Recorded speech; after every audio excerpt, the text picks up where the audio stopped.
Uchimura Dinosuke itu kayak om-om biasa aja, tapi sayangnya dia nggak bisa nembu janggut gara-gara hormonnya rendah banget. Suatu hari, dia malah dipanggil ke dunia isekai oleh Raja Iblis. Nah, di sini dia harus belajar bertahan hidup bareng rekan kerja yang judes alias Tsundewe. Ceritanya dimulai pas malam badai di kastil Raja Iblis. Si Raja Iblis memanggil 4 jenderalnya. Ulmantra, penyihir api, Sylphid, penyihir badai, Jinong, pelindung kreat bumi, dan akhirnya milih jiwa istimewa dari alam lain, yang katanya dewa penjaga air. Ternyata yang kepilih cuma karyawan biasa dari Jepang. Kok bisa sih si paman Jepang ini nyasar ke sini? Cerita dimulai kayak anak kuliahan baru lulus lainnya. Si Uchimura sibuk banget nyari kerjaan. Akhirnya, setelah si Uchimura dapat kerjaan, dia kerja keras banget, tapi tetap nggak dianggap sama bosnya. Kehadirannya di kantor nggak ada bedanya kayak angin lalu. Sampai-sampai bosnya mikir, aduh, buat apa sih gajiin orang kayak gini? Akhirnya, bosnya ngirim Uchimura ke luar negeri buat ngurus proyek pembangunan pabrik. Tanpa pengawasan sama sekali, Uchimura harus bergelut dengan tantangan yang kelihatannya mustahil dikerjain ini. Tapi dia tetap kerja keras, dan lama-lama keberuntungan mulai berpihak ke dia. Pas dia lagi ngerayain keberhasilan proyek itu, malah dikabarin bosnya buat pergi ke negara lain buat tugas yang sama. Ngerasa bener-bener gak berguna, Uchimura nyerah di tengah jalan. Mikir kenapa sih dia masih kerja terus. Saat dia menghela napas panjang, tiba-tiba motor Kun nabrak tepat di pantatnya, ngirim Uchimura melayang ke dunia isekai ini.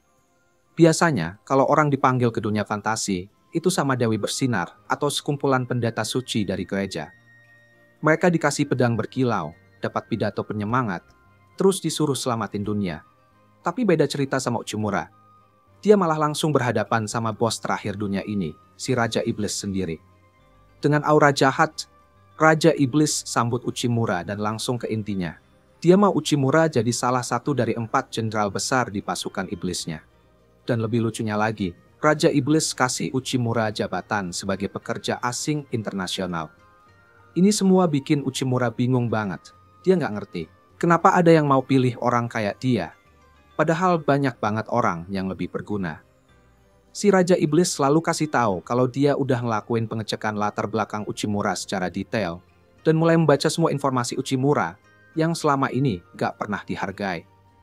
Setelah tahu betapa giatnya Uchimura, si Raja Iblis langsung yakin dan manggil dia buat gabung ke pasukannya.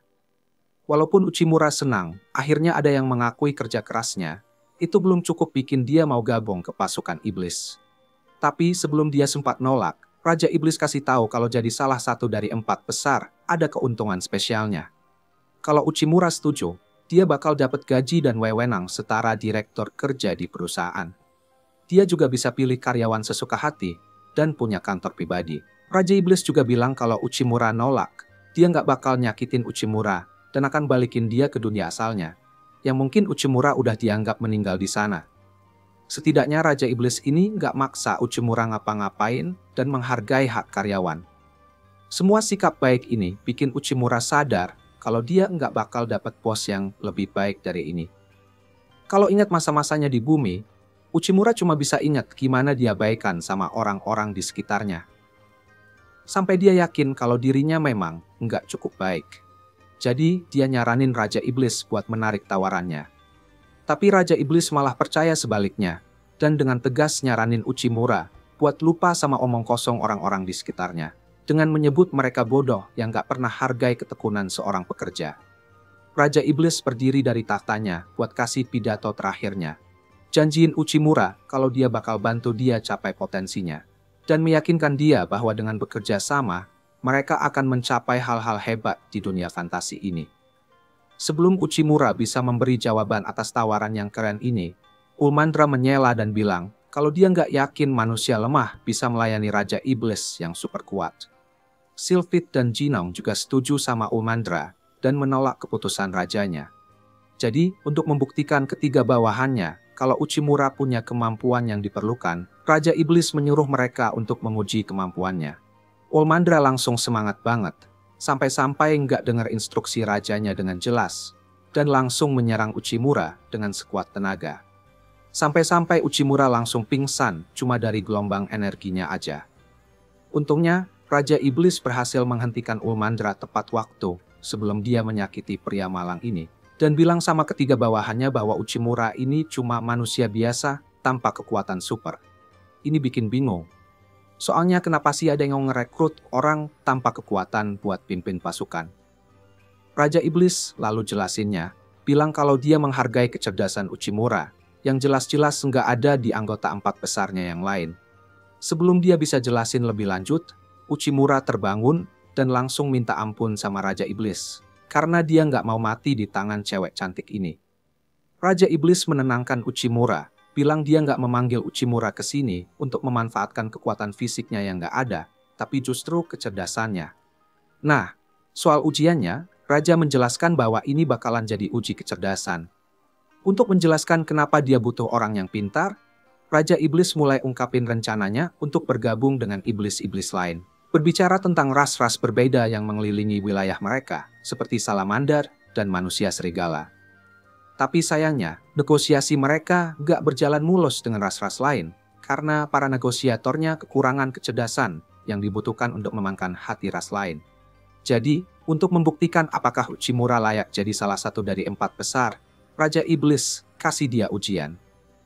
Tugasnya adalah meyakinkan para Minotaur untuk bergabung dengan pasukan iblis dengan cara mendapatkan kepercayaan mereka. Negosiator sebelumnya adalah Ulmandra. Jadi kalau Uchimura punya pertanyaan, Raja Iblis bilang dia bisa tanya Ulmandra sebelum pergi. Bersama Ulmandra, Uchimura lewat dekat ruang penjara saat mereka mendekati kamar Lord Talius. Di tengah jalan, si Ulmandra yang berambut merah dan agresif itu dorong dia buat cepat jalan dan bilang jangan kayak nenek-nenek. Uchimura kelihatan ketakutan dengan kehadiran dia. Sementara itu, Ulmandra percaya bahwa Uchimura nggak punya kesempatan buat lulus ujian ini. Meskipun Uchimura punya tekad yang kuat, dia mulai sadar kalau dia cuma karyawan biasa yang nggak punya sihir atau kekuatan apapun. Dia sendiri merasa hal ini bikin sulit banget buat dianggap sebagai bagian dari 4 besar. Tapi dia bertekad untuk terus berusaha setelah ingat kata-kata raja yang bilang, supaya jangan peduli sama perkataan dari atasannya sebelumnya. Kata-kata itu bikin dia yakin kalau raja butuh jasanya. Dan karena ini selalu jadi impiannya untuk kerja sama bos yang menghargai dia nggak mau sia-siakan kesempatan ini buat dapetin pekerjaan yang bagus. Dengan tugas ini, dia berharap bisa memenuhi ekspektasi raja sambil merenung dalam kenyamanannya sendiri. Namun, momen ketidaknyamanan tiba saat mereka sampai di depan Lord Talius, kepala Minotaur, dan melihat betapa besarnya pintu itu. Melihat seberapa besar pintu itu bikin Uchimura berkeringat dan ketakutan. Buat ngatasi rasa ingin tahunya, Ulmandra nyaranin dia buat buka pintunya. Tapi dia juga ngingetin kalau Minotaur itu bisa sangat agresif dan bisa sampai menginjak Uchimura hingga jadi karpet. Dengar ini, Uchimura langsung mikir ulang tentang pilihan kariernya. Sebelum dia sempat berubah pikiran, Ulmandra sudah membuka pintunya. Melihat cahaya terang bersinar melalui pintu, Uchimura berusaha menyingkirkan semua pikiran negatif yang pernah dia dengar. Dan dia bertekad untuk lulus ujian ini, gak peduli apapun yang terjadi. Saat pintu sepenuhnya terbuka, dia melihat Minotaur raksasa berdiri di sana dan langsung panik luar biasa. Dalam benaknya, dia langsung membayangkan diri dia diinjak hingga jadi karpet lantai, seperti yang Ulmandra bilang tadi. Tapi setelah itu, dia langsung berusaha untuk tenang kembali. Melihat betapa takutnya Uchimura, Ulmandra menawarkan diri untuk membantu negosiasi. Dia maju ke depan Lord Talius dan bilang supaya raja melihat bagaimana seorang profesional melakukan tugasnya. Semua orang pasti berharap dia bisa menyelesaikan semuanya dengan cepat kan? Tapi kenyataannya malah kebalik. Awalnya, dia mulai dengan tenang dan santai, bikin Uchimura percaya kalau dia tahu apa yang dia lakukan. Namun dalam sekejap mata, semuanya jadi kacau balau, dan dia mulai teriak dengan suara keras. Keduanya mulai berteriak satu sama lain. Dari situ, Uchimura menyadari bahwa Ulmandra sama sekali nggak punya pengalaman dalam bernegosiasi. Setelah berlama-lama saling teriak, akhirnya mereka diusir oleh Lord Talius, supaya Ulmandra nggak malu dengan cara negosiasinya yang seadanya. Ulmandra kasih tahu Uchimura bahwa negosiasi berjalan lumayan baik di awal. Setelah itu, Lord Talius tetap bilang tidak. Dia mengklaim bahwa itulah yang bikin negosiasi berakhir. Sebagai pembelaan, Ulmandra terus-menerus menyiratkan bahwa Lord Talius mendengar syarat-syarat yang dia ajukan, tapi tetap bilang tidak setelahnya. Dia menyalahkan Thalios karena keras kepala dan gak mau negosiasi ini maju. Karena cara dia gak berhasil, dia menyerahkan semuanya kepada Uchimura untuk melanjutkan dari sini. Mendengar suara marah dari dalam kamar kepala Minotaur itu, Uchimura memutuskan untuk kabur dan kembali lagi setelah dia memikirkan rencana. Bayangan Minotaur yang menakutkan terus menghantuinya dan bikin dia susah berpikir. Dia penasaran apakah dia bisa berkomunikasi dengan kuburan besar yang penuh kebencian itu. Untuk menenangkan pikirannya, dia pergi ke bar dan pesan minuman. Di sana dia ingat momen di kehidupannya yang dulu sebagai karyawan, di mana klien-kliennya terus bilang, tidak saat negosiasi. Dia teringat momen itu, dan bagaimana akhirnya semuanya bisa berjalan baik untuknya. Dia meneguk minumannya, dan langsung menuju kamar bos Minotaur untuk memulai negosiasi. Sementara dia berusaha melakukan ini, Ulmandra tiba di kamar raja untuk memberitahu tentang ketidakbecusan Uchimura. Meskipun dia berusaha keras meyakinkan raja bahwa Uchimura adalah pilihan yang buruk, raja tetap menyuruhnya untuk sabar dan lihat saja. Dengan terburu-buru, dia kembali ke kamar Lord Thalios dan menemukan Uchimura yang lagi mengumpulkan jerami dalam sebuah karung. Dia menyebut itu sampah dan pengen tahu apa yang ingin Uchimura lakukan dengan barang itu. Uchimura bilang bahwa dia mau menggunakan itu dalam pembicaraannya dengan Lord Thalios. Dengar ini, Ulmandra bilang kalau Thalios itu susah banget diajak negosiasi. Tapi Uchimura meyakinkan dia bahwa mereka belum mulai negosiasi sama sekali. Dia menjelaskan kalau negosiasi itu bukan tergantung ukuran klien, tapi bagaimana mengisi kesenjangan kognitif antara negosiator dan klien. Untuk menutup kesenjangan itu, dia bilang harus ada kontak mata. Setelah bilang semua ini, dia bersiap-siap untuk masuk ke kamar dengan karung berisi jerami dan meyakinkan Ulmandra bahwa dia akan bikin semua ini berhasil, apapun yang terjadi. Melihat betapa beraninya Uchimura sekarang, Ulmandra sadar kalau dia sudah bukan laki-laki penakut yang dulu lagi. Keesokan paginya, Ulmandra masuk menerobos kamar Lord Thalios untuk mencari Uchimura karena dia nggak dengar kabar dari dia semalaman. Begitu masuk, dia mendapati jerami berserakan di mana-mana dan mengira kalau negosiasinya gagal total. Namun, Uchimura memberitahu dia bahwa Lord Thalios sedang bersama raja untuk menyelesaikan perjanjian penggabungan mereka. Mendengar ini, Ulmandra langsung kaget banget, nggak percaya kalau Uchimura bisa berhasil ini semua dalam semalam. Dia pengen tahu gimana cara dia melakukannya. Uchimura pun menjelaskan bahwa Lord Thalios sebenarnya dari awal udah terbuka untuk negosiasi. Tapi dia cuma terus bilang tidak, dan membuat Ulmandra kesal dan lihat bagaimana dia mengatasi situasi itu. Dan saat itu terjadi, dia selalu pergi, percaya bahwa negosiasi sudah gagal total. Setelah ngobrol sama raja, Lord Thalios mendekati Uchimura dan Ulmandra, minta maaf karena udah bersikap kasar. Dia juga terima kasih sama Uchimura karena udah menangani negosiasi dengan baik dan mengulurkan tangan untuk berjabat tangan. Setelah mencapai pencapaian besar ini, raja mengakui kalau Uchimura sudah lulus dan memberikan dia posisi sebagai salah satu dari 4 besar. Dia kemudian memberikan Uchimura sebuah gelang emas yang menandakan awal tugasnya sebagai pekerja asing kerajaan. Melihat ini, Ulmandra akhirnya menerima Uchimura, meskipun dia tetap menunjukkan keraguannya terhadap kemampuan Uchimura. Tapi karena masih banyak negosiasi yang harus dilakukan, mereka berdua akhirnya berangkat. Raja Iblis senang melihat mereka berdua kini bekerja sama. Dia berharap Uchimura dan Ulmandra bisa membantu membuat pasukannya sekuat yang seharusnya. Akhirnya Genosuke mulai betah jadi salah satu jenderal iblis. Sekarang dia punya kantor sendiri dan bos yang mendukung. Tapi ya, masih perlu waktu buat benar-benar terbiasa sama tempat ini. Karena secara resmi udah jadi jenderal iblis, dia ngerasa perlu kenalan nih sama jenderal lainnya. Jadi dia pun ke kamar Sylphid dan ketuk pintunya. Pas pintunya dibuka, yang jawab malah cewek yang nanya dia mau ngapain. Genosuke bilang kalau dia mau kenalan sama Sylphid. Cewek itu langsung bilang dengan ketus kalau dia asistennya Sylphid, dan bilang kalau Sylphid orang yang sangat sibuk, jadi dia nggak bisa ganggu sekarang. Genosuke jadi agak kecewa, tapi dia sadar sih bakal ada aja tantangan dari jenderal iblis lainnya. Jadi dia putusin buat balik lagi aja nanti dan coba lagi. Tapi sebelum dia pergi, tiba-tiba Ulmandra nyamperin dia karena ada hal penting yang mau disampaikan. Ternyata, Raja Iblis punya tugas baru buat Genosuke. Jadi dia langsung ketemu sama Raja Iblis dan diberitahu tentang kesepakatan baru yang sedang dikerjakan. Biar pasukan iblis makin kuat, dia butuh dukungan dari semua negeri demi human di sekitarnya. Nah, di antara semua negeri itu, suku Ogre paling berpengaruh. Mereka punya kekuatan militer yang setara sama pasukan iblis, jadi kalau sampai mereka jadi musuh, bakal jadi ancaman serius buat kerajaan iblis. Makanya, Raja Iblis pengen banget negosiasi gabung pasukan sama mereka. Tapi Ogre terkenal susah diajak negosiasi, jadi belum ada keputusan apa-apa.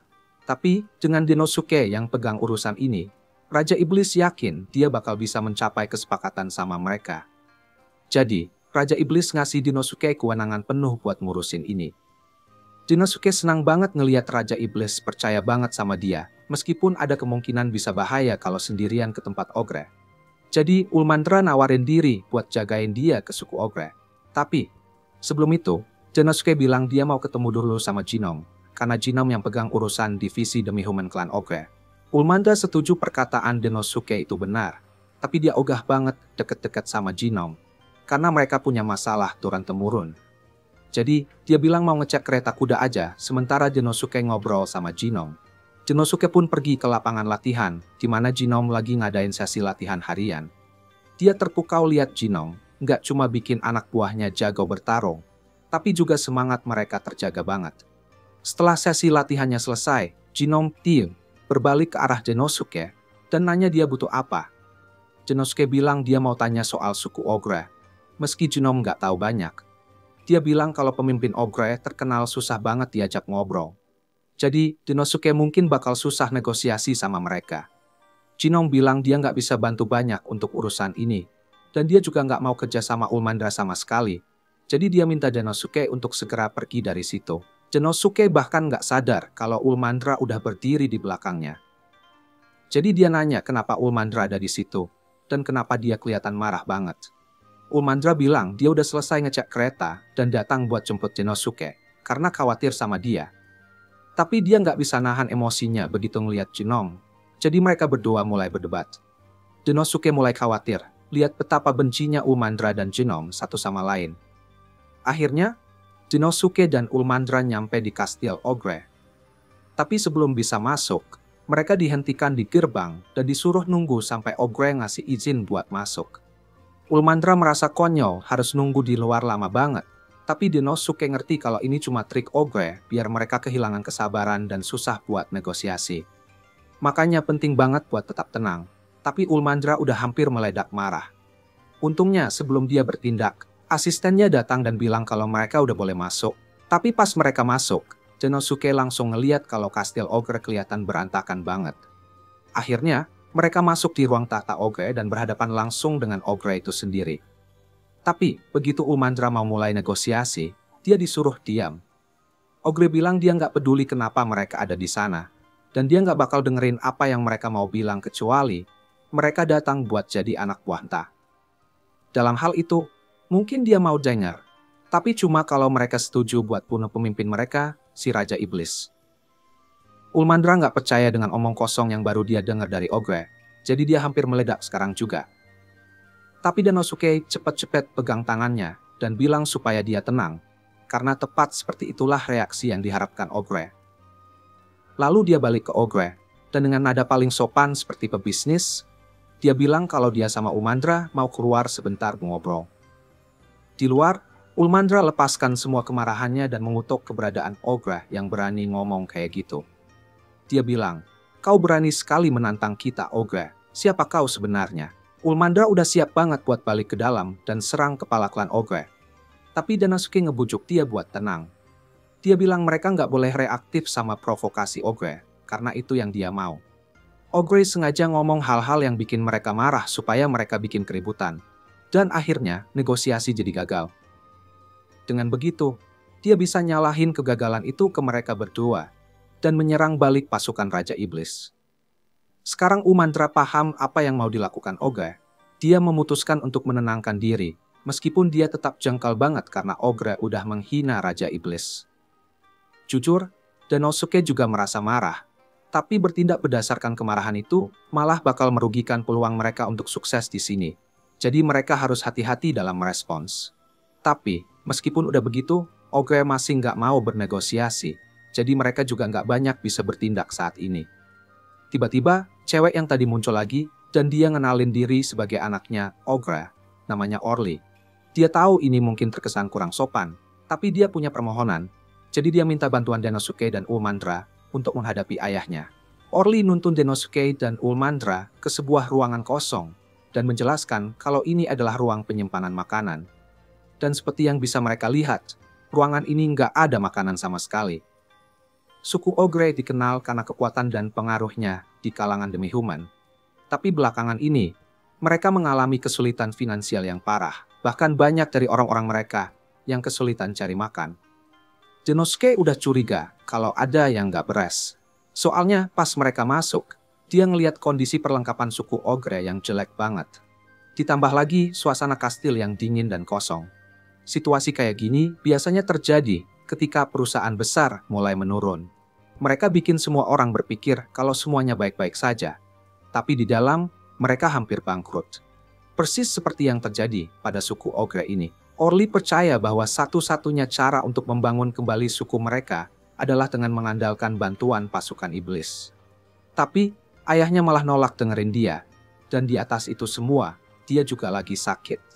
Mereka udah berusaha ngumpetin fakta ini, makanya dia minta Ulmandra dan Denosuke nunggu di luar, sementara mereka nyiapin ayahnya untuk pertemuan. Sayangnya, kondisinya terus memburuk, dan mungkin akan segera meninggal. Jika Ogre sampai meninggal dengan keadaan seperti sekarang, itu bakal jadi akhir suku mereka. Jadi, dia minta tolong sama Denosuke untuk membantu dia. Denosuke bilang dia paham kekhawatirannya, tapi dia juga mengingatkan Orly buat lebih hati-hati dengan informasi penting kayak gini. Sebagai anak pemimpin, dia harus lebih bijak dalam memilih orang yang bisa dipercaya. Tapi Orly bisa merasakan kalau Denosuke ini orang baik. Dia cukup yakin dengan kemampuannya untuk menilai karakter orang, makanya dia berani bilang situasinya. Sekarang, dia minta Denosuke untuk membantunya menyelamatkan suku Ogre dengan cara menikahinya. Dengar ini, Denosuke langsung panik, dan Ulmandra mulai panas karena marah. Tapi Orly serius dengan tawarannya. Semua Ogre di suku dia bodoh-bodoh. Jadi satu-satunya cara bagi Orly untuk memastikan kemakmuran pasukan Ogre adalah dengan Denosuke. Untuk menikahinya dan jadi kepala suku yang baru. Denosuke mencoba membujuk Orly untuk tidak membuat keputusan gegabah. Tapi Orly yakin bahwa ini satu-satunya cara buat menyelamatkan suku Ogre. Jadi dia siap untuk meresmikan pernikahan mereka segera. Tapi Ulmandra gak ngebolehin itu terjadi. Malamnya, Denosuke lagi duduk di kantornya dan merenung tentang gimana caranya keluar dari semua kekacauan ini. Karena Ogre menolak bernegosiasi dan malah mau menikah sama dia. Dia nggak bisa gagal di tugas keduanya dari Raja Iblis. Jadi dia memutuskan buat pergi ke bar biar bisa menenangkan pikiran. Tapi kali ini dia nggak sendiri, karena versi imajinasinya Ulmandra duduk di meja sebelah. Berdebat sama bartender tentang mana yang lebih keren, gorila atau singa. Secara realistis, gorila bisa ngalahin singa kapanpun.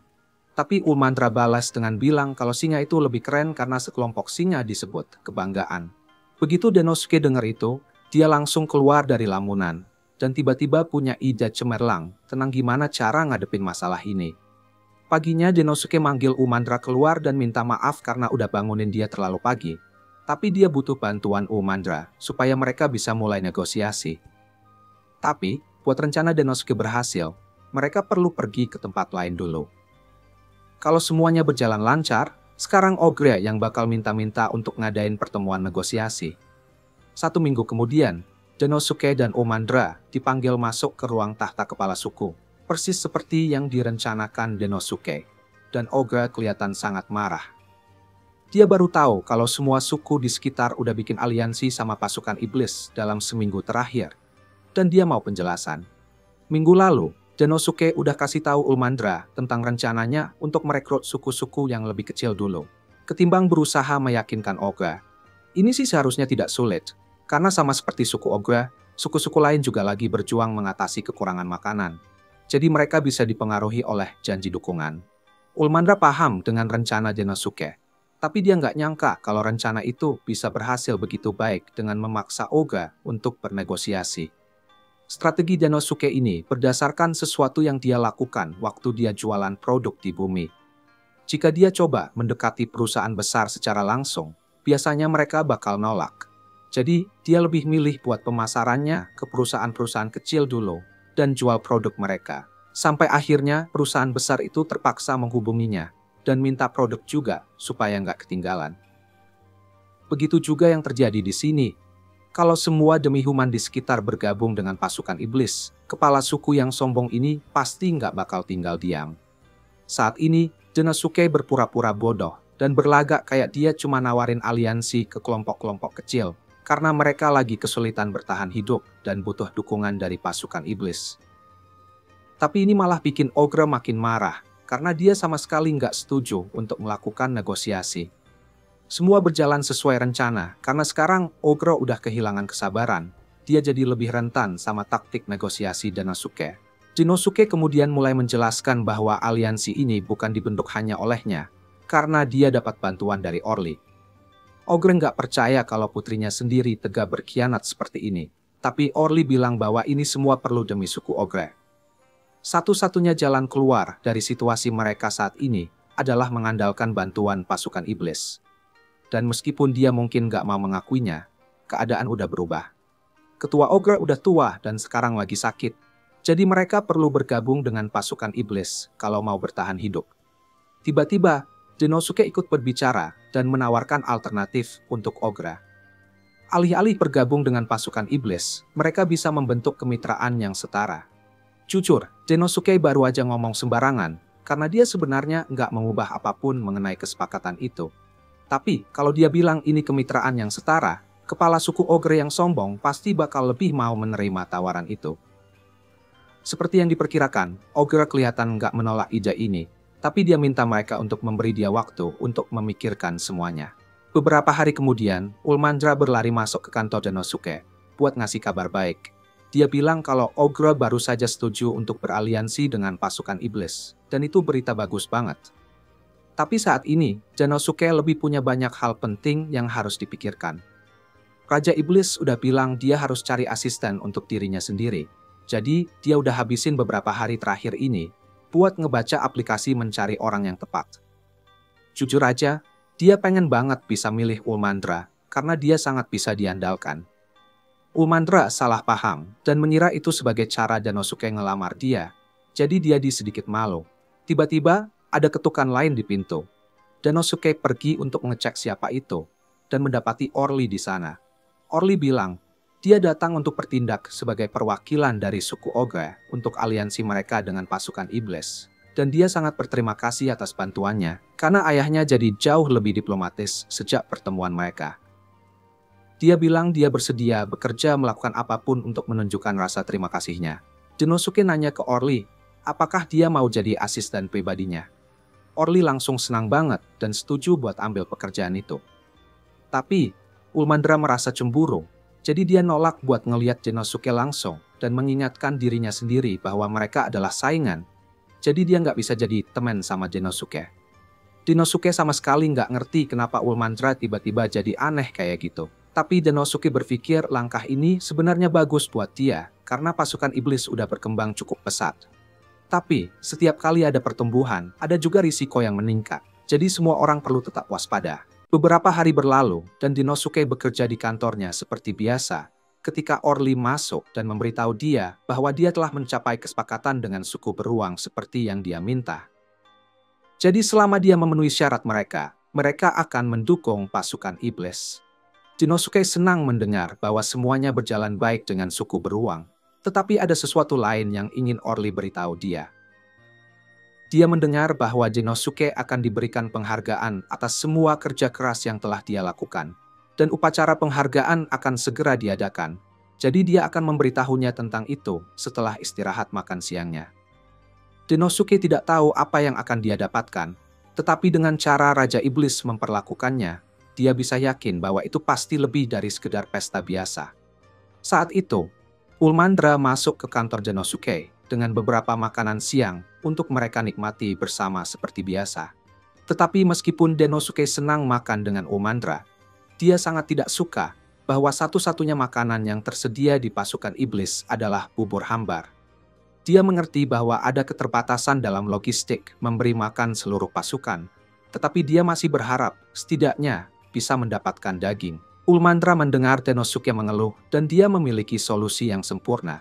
Jadi, jika Denosuke ingin daging, maka mereka akan pergi mendapatkannya dari sumbernya. Denosuke sebenarnya tidak menyukai ide untuk berburu, hanya agar dia bisa makan daging. Tetapi itu bukan satu-satunya alasan Ulmandra membawanya ke sini. Dia sebenarnya menerima permintaan dari suku-suku demi-human di sekitar, meminta dia untuk membasmi binatang sihir yang menyerang mereka di hutan ini. Sejauh ini, 5 ors telah dibunuh oleh binatang ini, dan Denosuke berpikir itu mengerikan. Tetapi Ulmandra memandangnya secara berbeda. Karena di alam yang lemah dimakan oleh yang kuat, dan biasanya tugas suku ors untuk mempertahankan diri dari ancaman seperti ini. Tetapi binatang yang dimaksud terlalu kuat untuk mereka kalahkan, dan Ulmandra tidak bisa membiarkan suku ors dibantai. Jadi dia memutuskan untuk menanganinya untuk mereka. Berbicara tentang itu, Ulmandra memerhatikan beberapa jamur tumbuh di bawah pohon, dan dari yang diberitahukan padanya, semua ors yang dimakan diserang saat memetik jamur ini, karena mereka adalah bahan yang berharga. Oleh karena itu, binatang sihir itu pasti berada di sekitar sini, dan jika mereka menunggu cukup lama, maka pasti Hyaa akan menyerang. Ternyata, mereka tidak harus menunggu lama, karena babi hutan muncul di belakangnya. Jadi, Ulmandra memberitahu Denosuke untuk berlindung sementara dia menangani ini. Dia melompat ke udara dan menendang wajah babi hutan tersebut ke tanah. Namun sebagai balasan, babi hutan itu mulai menggunakan tanduknya untuk melempar batu ke Ulmandra. Dan meskipun dia bisa dengan mudah menghindarinya, tetapi Denosuke berpikir mungkin Ulmandra juga takut. Babi itu mulai menabrak pohon dan menuju langsung ke arah Ulmandra. Tetapi sebelum dia kena serangan, Ulmandra mendaratkan pukulan di perut babi itu. Dari apa yang bisa dilihat, jelas bagi Denosuke bahwa Ulmandra itu kuat. Tetapi sejauh ini tidak ada serangannya yang fatal. Ini tidak akan masalah jika ini hanya perkelahian biasa. Tetapi sekarang, tujuan mereka adalah memburu makhluk ini. Jadi yang kurang darinya adalah kekuatan membunuh. Babi itu memiliki taring tajam untuk menyerang. Jadi satu kesalahan pada bagian Ulmandra bisa berakibat fatal. Namun, pukulannya hanya memberikan luka ringan. Jadi jika dia akan mengakhiri ini dengan cepat, maka Denosuke berpikir dia membutuhkan senjata. Dia benar tentang pukulan Ulmandra yang tidak cukup kuat untuk membunuh makhluk ini seperti sekarang. Tetapi dia telah menahan diri sejauh ini. Dia tidak suka menggunakan kekuatan yang sebenarnya, karena butuh waktu lama untuk pulih dari efeknya. Tetapi dia tidak akan bisa membunuh makhluk ini kalau tidak serius. Babi itu mencoba menyerangnya lagi, tetapi kali ini Ulmandra dapat menghentikannya dengan satu tangan. Dia bisa dengan mudah membunuhnya dengan satu serangan, tetapi itu mungkin merusak dagingnya. Jadi dia mengangkatnya dan mematahkan lehernya. Sekarang babi itu mati. Ulmandra memberitahu Denosuke bahwa mereka bisa makan daging sekarang. Tetapi jujur, Denosuke sudah kehilangan nafsu makannya. Mereka menyeret tubuh babi itu ke desa Orts, agar mereka bisa menunjukkan kepada penduduk desa bahwa babi itu telah ditangani. Dan semua penduduk desa sangat berterima kasih atas apa yang Ulmandra lakukan, serta terkesan bahwa dia bisa mengalahkannya sendirian. Ulmandra benar-benar menikmati semua pujian ini. Tetapi, terlepas dari itu, jarang mendapatkan daging sebanyak ini. Jadi, Ulmandra mengundang seluruh desa untuk berbagi babi dengan dia. Penduduk desa semuanya bersemangat. Tetapi Denosuke tidak percaya mereka benar-benar baik-baik saja untuk makan daging babi hutan, karena para ajin itu mirip dengan babi hutan itu. Namun dia bahkan lebih terkejut ketika dia mendengar Ulmandra berkata, dia akan memasak daging itu. Dia bertanya padanya, apakah dia benar-benar serius tentang memasak. Jadi Ulmandra menawarkan untuk memberinya cita rasa makanan buatannya. Denosuke sebenarnya mulai bersemangat, karena Ulmandra membuatnya terdengar begitu enak. Tetapi ketika dia bertanya padanya bagaimana dia berencana memasak, Ulmandra hanya melempar bola api ke babinya. Hasilnya adalah potongan daging hitam legam, dan dari tampang Denosuke, terlihat bahwa ini benar-benar menjijikkan. Ulmandra memintanya untuk mencoba memakannya, karena itu lebih baik daripada kelihatannya. Tetapi saat Denosuke menggigit dan rasanya seburuk kelihatannya. Rasanya seperti seseorang menuangkan bensin ke mulutnya, dan dia dengan jujur lebih memilih kelaparan daripada harus menderita makanan ini. Ulmandra mengatakan bahwa itu tidak sopan untuk menghina masakan seseorang seperti itu. Tetapi Janosuke mengatakan bahwa itu tidak sopan untuk menyebut apa yang baru dia lakukan itu memasak. Dia telah menahan perbedaan budaya hidup di dunia baru sejauh ini. Tetapi ini terlalu banyak untuk dia tangani. Jadi dia bertanya apakah semua orang bisa membiarkannya menangani memasak mulai sekarang. Setelah Janosuke selesai memasak daging, Ulmandra mencicipi dan menyadari bahwa ini sebenarnya berasa luar biasa. Jadi dia bertanya pada Janosuke apa yang dia lakukan. Dia menjelaskan bahwa pertama-tama dia merendam daging babi dalam air untuk mengeluarkan semua darah. Kemudian dia memanggangnya perlahan untuk menghilangkan semua lemak berlebih.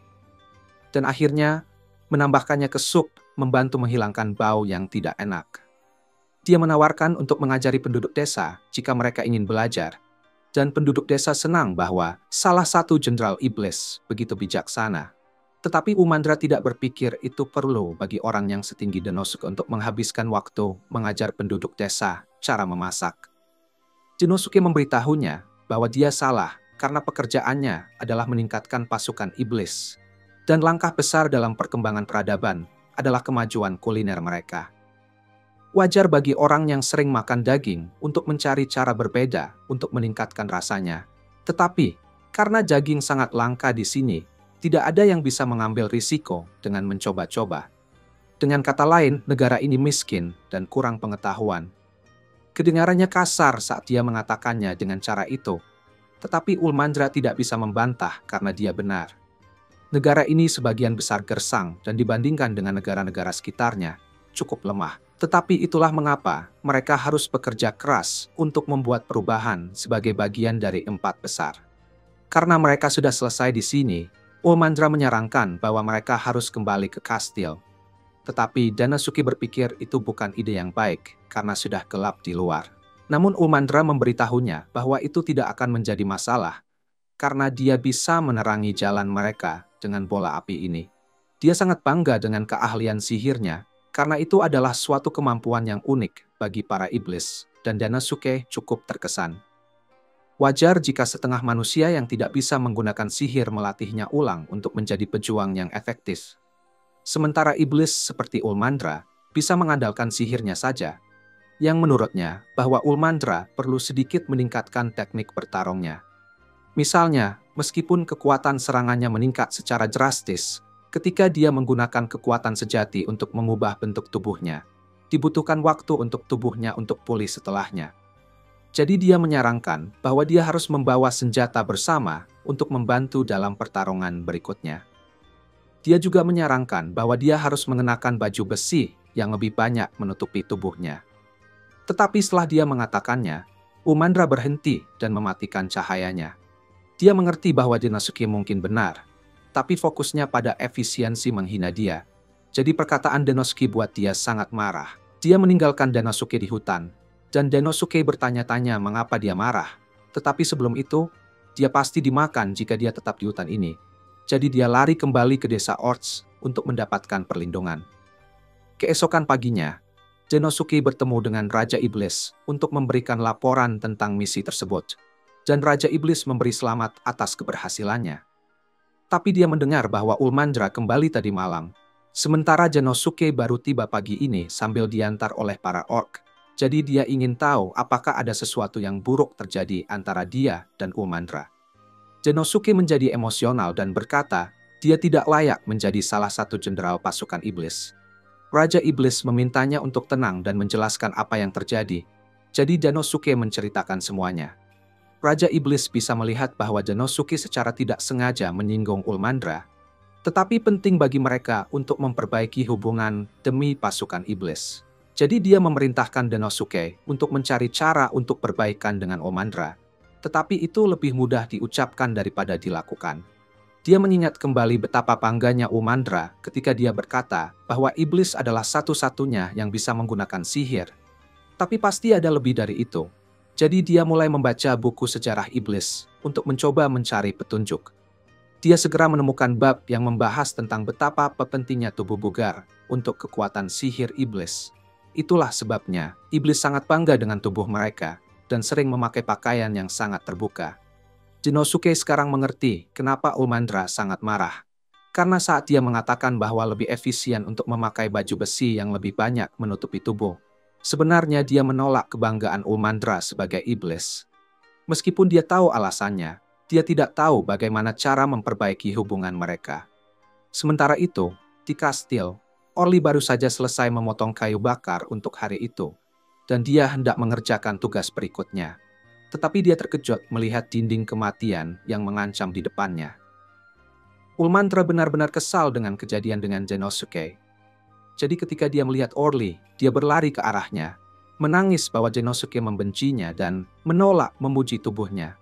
Orly awalnya tidak tahu apa yang terjadi, tapi setelah Ulmandra menjelaskan, dia menyadari dari mana kesalahpahaman itu mungkin berasal. Dia memberitahu Ulmandra bahwa sebagai manusia, nilai-nilai Genosuke sangat berbeda dari mereka. Khususnya, Orly tahu bahwa Genosuke tidak berpikir membuka tubuh adalah hal yang baik. Tetapi Ulmandra tidak bisa percaya karena dia telah membuka tubuhnya kepada Genosuke selama berminggu-minggu dan dia tidak pernah mengeluh.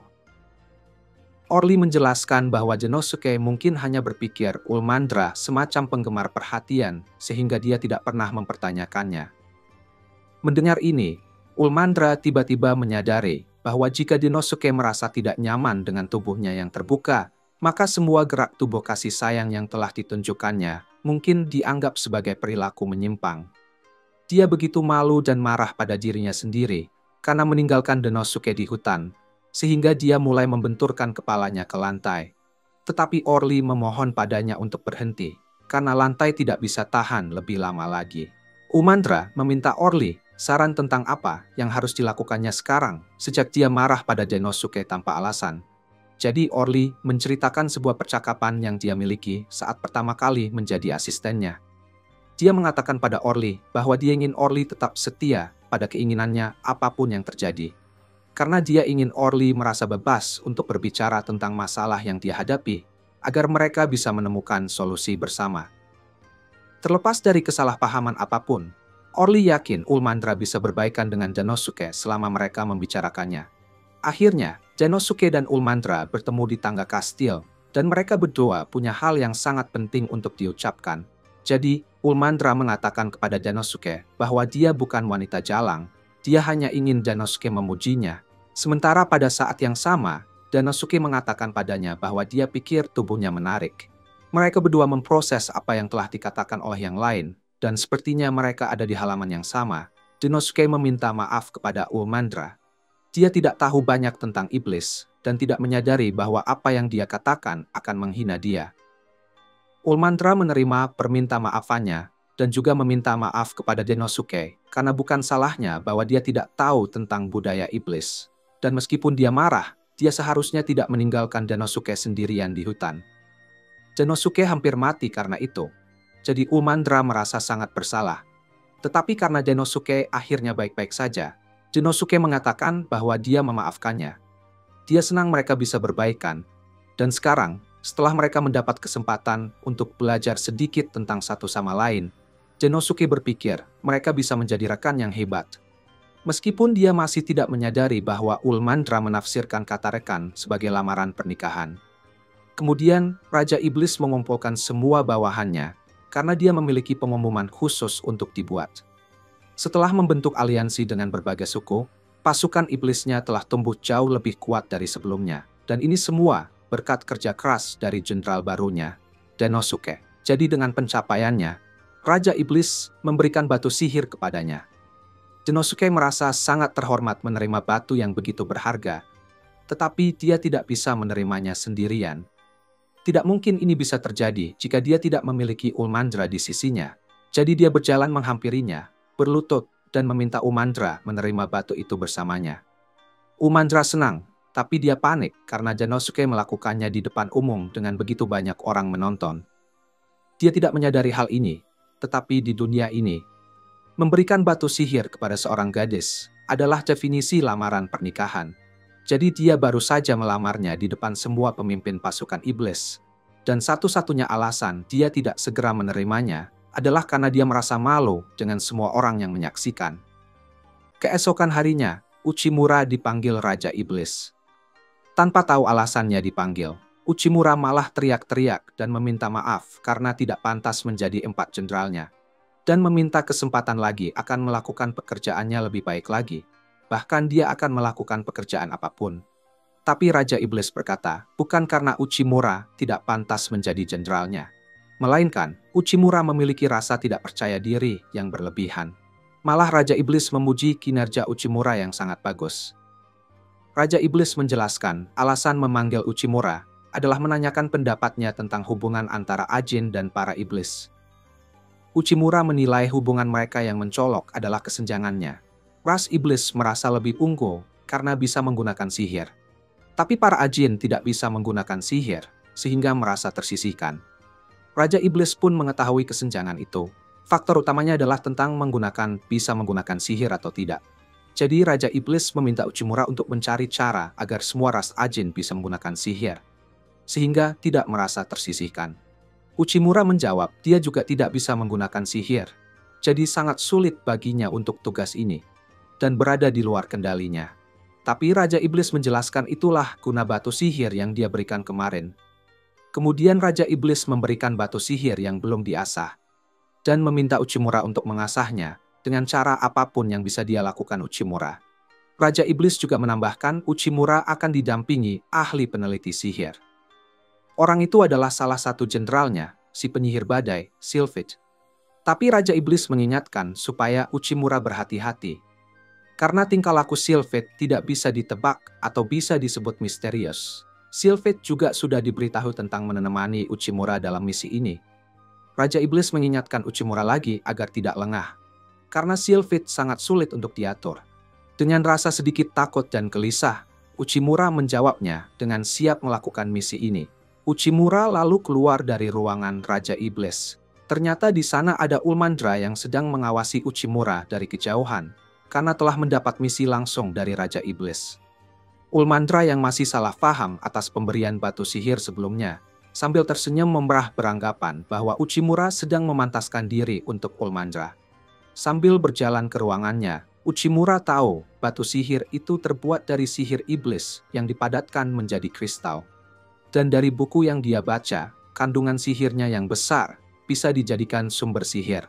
Kemudian Orly datang sambil membawa secangkir teh untuk Uchimura dan meminta bosnya itu agar istirahat karena selalu lembur dan selalu bekerja keras. Uchimura sih jawab mungkin akan sedikit lagi bekerjanya. Kemudian Uchimura menanyakan apa yang Orly ketahui tentang batu sihir dan menegaskan apakah Ajin bisa punya kekuatan sihir jika menggunakan batu sihir ini. Orly menjawab bisa saja. Namun sihir juga butuh teknologi, jadi kekuatan sihir saja tidak cukup. Uchimura menyadari kunci bisa menggunakan sihir ada pada teknologi.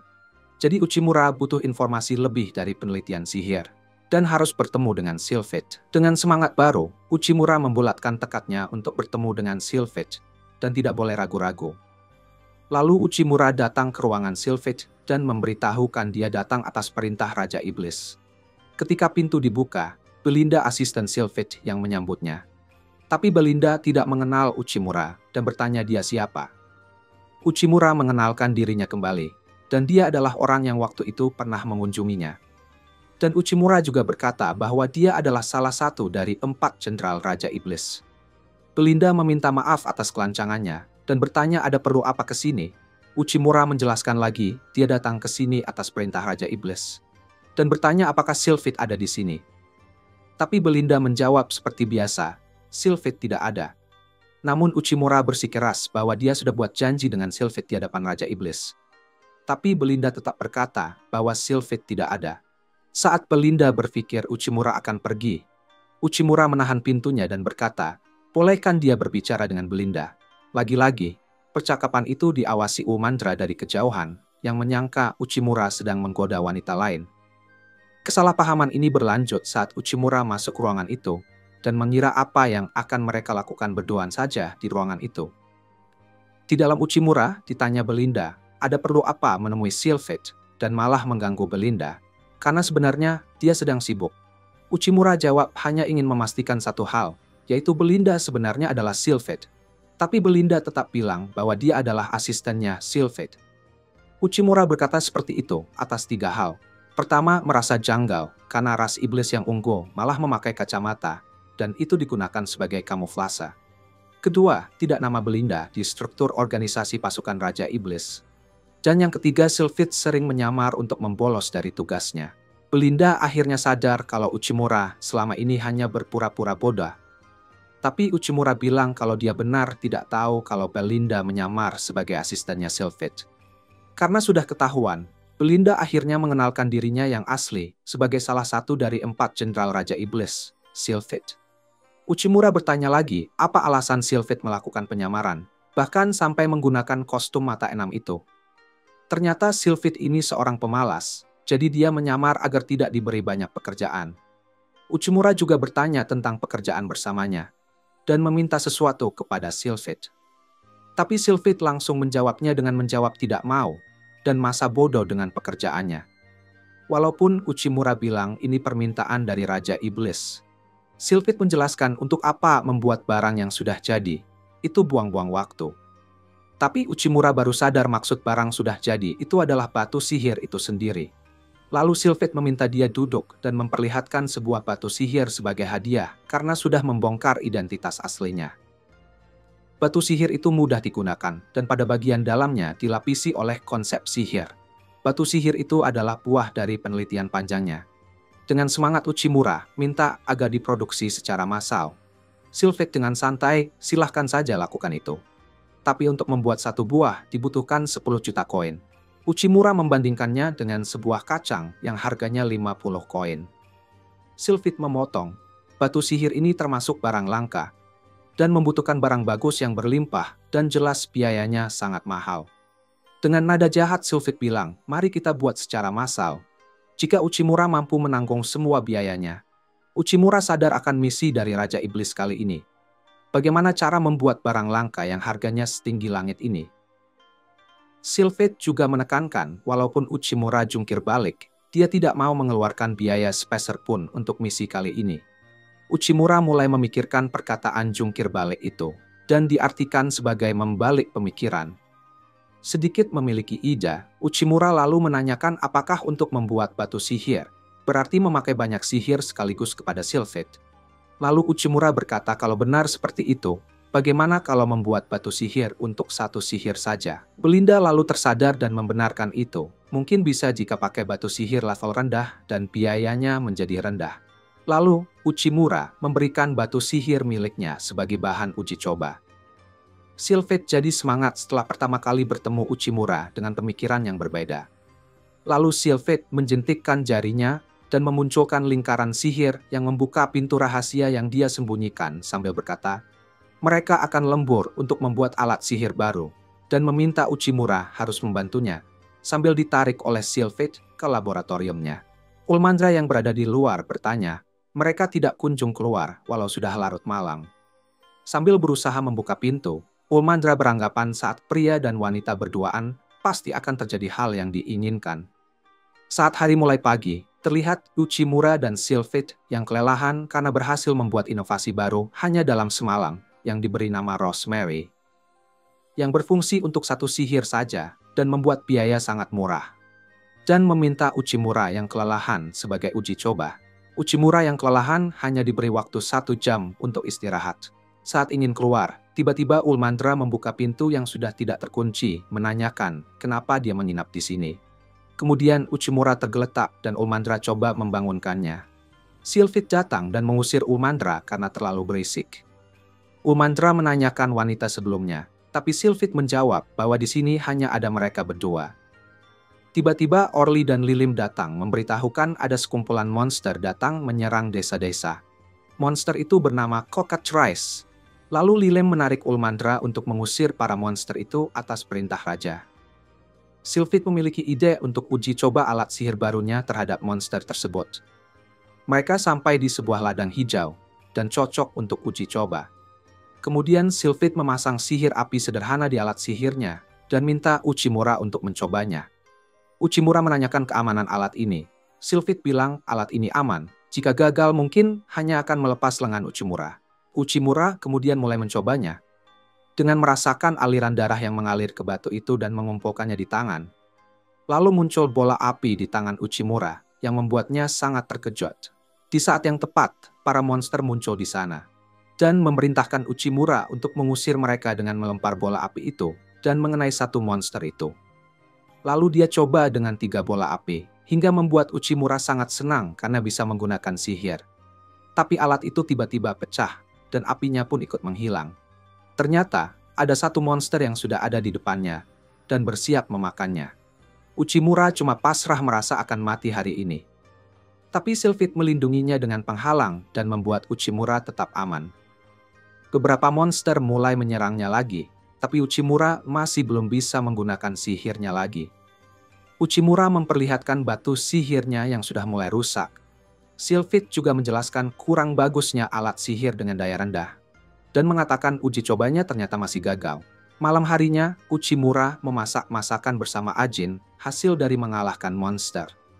Di sana Uchimura baru tahu ada Ajin yang lemah seperti mereka. Sylphid kemudian teringat tujuan dia membuat alat sihir. Dia berasal dari keluarga elf pedagang. Karena ada masalah, dia pergi dari rumah. Saat mengembara dia pernah ditolong oleh para Ajin. Dia menyadari Ajin tidak bisa menggunakan sihir dan hidup sengsara. Karena ingin merubah itu, dia mencoba membuat alat sihir, tapi dia lupa karena kesibukan yang ada. Dengan semangat baru, dia mengajak Uchimura harus mensukseskan membuat alat ini. Monster-monster itu pasti akan datang lagi. Tapi bagaimana cara mengusirnya tanpa menggunakan banyak alat sihir level rendah? Dalam lamunan, Uchimura berada di kedai biasa, namun sekarang ditemani Ulmandra. Mereka mulai makan dan minum di sana. Uchimura makan sate jeroan yang dulu tidak pernah dimasak karena mudah rusak. Tapi sekarang makanan itu banyak disukai dan memiliki banyak manfaat. Uchimura tersadar bahwa barang apapun akan berguna jika dimanfaatkan dengan benar. Uchimura bangkit dan meminta Sylphid membuat 10 alat sihir sekarang juga. Karena peralatan yang tidak memadai, Sylphid tidak bisa memodifikasinya. Tapi Uchimura dengan percaya diri bahwa versi alat sekarang sudah dianggap cukup dan membuat rencana mereka berhasil. Keesokan harinya, para monster datang lagi. Uchimura dan Sylphid berdiri untuk menyambut mereka. Saat monster itu akan menyerang, Uchimura mengaktifkan alat itu, membuat alat itu bercahaya dan mengeluarkan bunyi berdenging. Karena para monster itu benci bunyi ini, mereka akhirnya pergi dari sana dan berhasil diusir. Fungsi dari alat ini dialihkan dengan cara hanya mengaktifkannya saja, jadi tidak menguras energi sihir dan mampu mengusir para hama yang datang. Dengan efek dan biaya rendah, alat ini bisa jadi solusi mengusir monster. Bahkan bisa digunakan untuk babi dan serigala. Dengan membagikannya ke desa-desa, bencana monster bisa dikurangi dan meningkatkan hasil panen para petani. Penjelasan alat sihir baru itu dijelaskan kepada Raja Iblis. Raja sangat bangga karena bencana monster bisa diselesaikan dengan misi pembuatan batu sihir. Walaupun secara tidak sengaja misi ini memecahkan masalah yang ada. Raja sangat senang dan meminta Sylphid untuk membuatnya secara massal dan membagikannya ke desa-desa. Sore harinya, Uchimura berterima kasih ke Sylphid atas kerjasamanya. Tanpa dia, mungkin tidak akan selesai. Tapi Sylphid juga berterima kasih karena Uchimura dia bisa melanjutkan penelitian yang menemui jalan buntu. Selain itu, dia juga mengingatkannya tentang tujuan hidupnya sebagai peneliti sihir. Lalu Sylphid pergi sambil memberikan alat sihir yang sudah dikembangkan. Kembali ke kantornya, saat merasa akan bekerja sedikit lagi, Umanda datang membuka pintu dan menabraknya. Dia berkata merasa bodoh karena salah paham. Kenyataannya, Uchimura sedang melakukan misi bersama Sylphid. Kemudian dia tenang lagi saat melihat batu pemberian Uchimura, karena tidak mungkin dia selingkuh. Baru sadar ternyata Uchimura tergeletak lagi di sana. Ulmandra coba bangunkan dia dan berkata akan balas dendam ke Sylphid karena melakukan ini pada Uchimura. Hari berikutnya, Denosuke ngajakin Ulmandra buat jalan-jalan belanja. Tapi Ulmandra malah grogi banget tentang hal ini, sampai akhirnya dia pergi ke Olri buat minta saran. Dia mikir diajak belanja sama Denosuke itu pasti artinya satu hal, ngedate. Jadilah Ulmandra pengen tampil maksimal buat bikin Denosuke terkesan. Bahkan dia rencana pakai baju bikini biar tampil seksi banget. Tapi Olri bilang, mungkin itu bukan ide yang baik. Bisa-bisa Denosuke jadi kagok kalau terlalu terbuka gitu. Mendingan pakai yang sedikit lebih sopan. Akhirnya, Ulmandra nurutin saran Olri, dan untungnya, Denosuke kelihatan suka banget sama baju yang dipilih Ulmandra. Dia pun jadi mikir, Kencan ini bakal sukses dan siapa tahu hubungannya sama Denosuke bisa ke tahap selanjutnya. Tapi sayangnya, Denosuke ini ya, dia ngajakin Umandra belanja cuma karena mau survei pasar aja. Dan Umandra jadi bete banget deh. Ketika Umandra sadar kalau ini bukan kencan beneran, dia sebel banget sampai kayak mau meledak. Tapi, dia masih pengen bantu Denosuke, jadi dia nanya penelitian apa yang lagi dilakuin. Denosuke jelasin kalau penting buat dapetin pendapat dari orang lokal, karena bisa kasih dia sudut pandang berbeda dan bantu ningkatin pasukan iblis. Tapi sekarang, dia cuma mau nikmatin pemandangan bareng Umandra, yang bikin Umandra agak kaget, walaupun ini tetap bukan kencan. Pas mereka mampir ke salah satu kios, pemiliknya ternyata ngenalin Denosuke sebagai salah satu jenderal elit pasukan iblis. Denosuke kaget kalau orang-orang tahu siapa dia. Tapi di luar sana emang ada gosip tentang manusia yang dipanggil langsung sama Raja Iblis. Dan setelan Denosuke yang menterang bikin dia jadi pusat perhatian. Pemilik kios itu juga ngenalin Umandra. Dan karena dia sama Denosuke lagi bareng, dia kira mereka lagi kencan. Tapi Umandra langsung bilang kalau enggak. Soalnya Denosuke udah jelas-jelas bilang kalau perjalanan ini buat urusan kerja. Umandra bilang ke pemilik kios bahwa mereka di sini buat melakukan penelitian pasar. Karena itu, si pemilik menawarkan untuk nunjukin barang-barang terbaiknya, termasuk satu set perhiasan dari emas murni. Dan karena dia jarang banget melayani Jenderal Iblis, dia bahkan nawarin diskon kalau mereka beli 2 cangkir ini sekaligus. Pemilik kios mulai jelasin kalau cangkir-cangkir ini biasanya dibeli buat pasangan yang mau nikah. Tapi tanpa berpikir panjang, Denosuke langsung bilang dia mau beli cangkir itu buat dia sama Umandra. Itu bikin Umandra bingung karena kelihatannya Denosuke mulai naksir sama dia. Tapi sebenarnya, Denosuke cuma beli cangkir itu biar bisa dapat info dari pemilik kios. Jadi Umandra lagi-lagi kecewa. Setelah sedikit investigasi lagi, Denosuke duduk bareng Umandra buat minum kopi sambil ngobrolin hasil penelitian mereka. Dari yang dia temuin, aliansi baru dengan wilayah Ajin lainnya diterima dengan baik oleh orang-orang. Jadi budaya mereka bisa nyatu dengan indah. Tapi sayangnya, ini juga menghasilkan beberapa efek samping yang kurang bagus. Jadi, masalahnya, peningkatan populasi bikin kekurangan makanan yang parah banget. Dan harga bahan pokok kayak gimu udah terlampau mahal buat warga. Umandra juga ngeliat harga yang aneh-aneh ini. Dia pergi ke salah satu penjual makanan dan nanya dengan tegas kenapa mereka bikin harganya jadi selangit. Walaupun dia coba pakai kekerasan, penjual itu bilang kalau dia juga nggak mampu turunin harga, karena itu bisa bikin dia bangkrut. Memang harga gimu sedang melambung tinggi, tapi kalau para penjualnya bukan yang nyebabin, berarti ini semua ulah para grosir. Grosir itu yang ngatur distribusi barang setelah beli dalam jumlah besar dari petani. Biasanya sistem ini jalan dengan baik, tapi ada kemungkinan si grosir sengaja naikin harga gimu biar cuan besar. Dan karena para penjual harus beli dengan harga yang tinggi itu, mereka juga terpaksa naikin harga untuk tetap bisa bertahan. Soalnya grosir yang mungkin bikin harga jadi gitu. Umandra mikir seharusnya mereka masuk ke gedung grosir dan minta harga-harga itu dikembalikan ke normal. Tapi Denosuke bilang itu bukan ide yang bagus. Soalnya apa yang dia bilang tentang grosir yang bertanggung jawab itu masih sebatas spekulasi. Mereka nggak bisa ambil risiko bikin grosir marah, karena itu bisa jadi bencana nasional kalau nggak hati-hati. Walaupun penjualan dikelola oleh guild komersial besar yang punya kekuatan cukup, mereka perlu ngumpulin lebih banyak informasi sebelum bertindak. Jadi Denosuke bilang penelitian pasar mereka udah selesai untuk hari ini, tapi masih banyak waktu sebelum mereka balik ke kastil. Dia nanya ke Umandra, ada apa yang pengen dia coba selama waktu kosong ini. Umandra bapa, karena ini bisa jadi kesempatan dia buat punya kencan yang benar-benar asik sama Denosuke. Tapi harapannya hancur karena Ginom tiba-tiba datang. Denosuke kaget lihat dia ada di sini dan nanya apa Ginom juga datang buat belanja. Jadi, Ginom jelasin kalau hari ini adalah hari penting buat rakyatnya. So dia di sini buat beli hadiah untuk orang-orang yang dia sayangi. Dia beli hadiah buat teman-teman di pasukan iblis, tapi dia masih ada masalah sama Umandra. Jadi Umandra gak bakal dapat apa-apa dari dia. Pas lagi ngobrol, tiba-tiba 2 ajin tikus mendekati Ginom dan minta bantuannya buat menyelamatkan toko mereka dari kebangkrutan. Kedua tikus ini kelihatan sangat putus asa Jadi Denosuke dan yang lainnya memutuskan untuk ngikutin mereka kembali ke toko dan nanya apa masalahnya.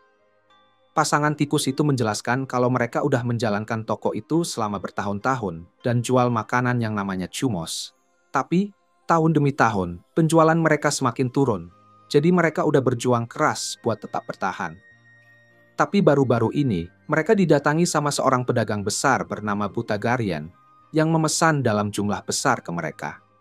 Dia bilang bisa dapat untung yang bagus dengan menjual kembali chimos karena harga gimu sekarang ini udah melambung tinggi. Pasangan tikus itu senang banget dengar kabar baik ini. Jadi, mereka kerja keras semalaman, pakai semua bahan yang mereka punya buat memenuhi pesanan Butagarian. Sayangnya, pagi ini, pas seharusnya dia ambil pesanan, dia tiba-tiba batalin kesepakatan dan bilang udah nggak minat lagi. Akhirnya, pasangan tikus itu terjebak dengan stok produk yang melimpah. Dan kalau mereka nggak cepet-cepet ngelakuin sesuatu, mereka bakal bangkrut karena semua uang yang udah terbuang. Masalahnya udah serius banget. Tapi Ginong nggak bisa mikirin cara buat nyelesainya. Akhirnya dia nanya ke Denosuke, karena dia dengar Denosuke itu jago dalam mengatasi masalah. Dia nanya apakah Denosuke punya ide tentang gimana mereka bisa bantu pasangan itu selamatkan toko mereka. Untungnya, dengan informasi yang dia dapat dari pasar tadi, Denosuke bilang dia punya solusi yang tepat. Ginong nanya apakah Denosuke yakin bisa ngurus ini, dan Denosuke meyakinkan dia bahwa rencananya bakal berhasil. Jadi dia bisa serahkan sisanya ke Denosuke. Langkah pertama dari rencana Denosuke adalah minta pasangan tikus itu untuk menyebutkan tujuan mereka. Jadi dia nanya apa yang sebenarnya mereka ingin capai. Chimos ini masa expiry-nya cuma 1 hari. Jadi mereka harus jual semua 300 porsi yang udah dipersiapkan pasangan tikus itu sebelum hari ini berakhir. Denosuke udah nyobain beberapa chimos sebelumnya, dan rasanya mirip-mirip sama mochi dari Jepang. Tapi, ada satu hal penting yang kurang. Sama kayak mochi, chimos ini nggak punya rasa yang khas, jadi bisa digabungin dengan berbagai aneka lauk dan bumbu biar lebih enak. Sekarang yang perlu dilakukan adalah menentukan rasa apa yang mau mereka tambahin ke chimos. Jadi Denosuke nanya ke pasangan tikus itu tentang siapa pelanggan biasa mereka. Mereka jawab kalau chimos sebagai makanan tradisional gak terlalu populer di kalangan anak muda, dan sekarang bahkan orang tua juga mulai kehilangan minat. Jujur aja, pasangan itu bisa ngerti kenapa. Soalnya mereka juga mulai bosan dengan rasa yang datar ini. Ulmandra nggak percaya pasangan tikus itu masih milih buat jual chimos. Padahal mereka sendiri udah nggak suka lagi, tapi itu udah di luar konteks. Karena mereka nggak punya banyak waktu sebelum chimosnya jadi basi, Denosuke ngusulin supaya mereka bagi tugas. Dia dan pasangan tikus itu tinggal di sini buat mikir rasa-rasa yang cocok buat chimos. Sementara dia mau Ulmandra pergi ke toko-toko yang ada di daftar yang dia buat dan minta bantuan untuk rencananya.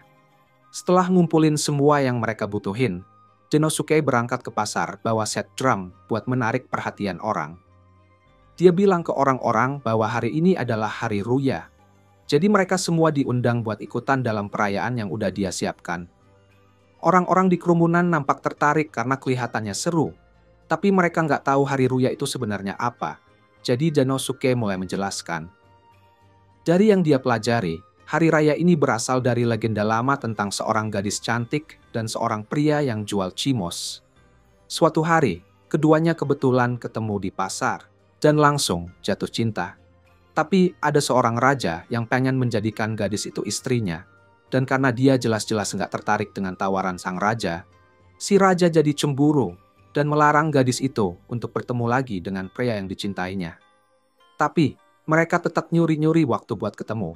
Dan di bawah langit malam yang berbintang, mereka berdua makan chimos sambil berharap bisa hidup bareng tanpa harus sembunyi-sembunyi.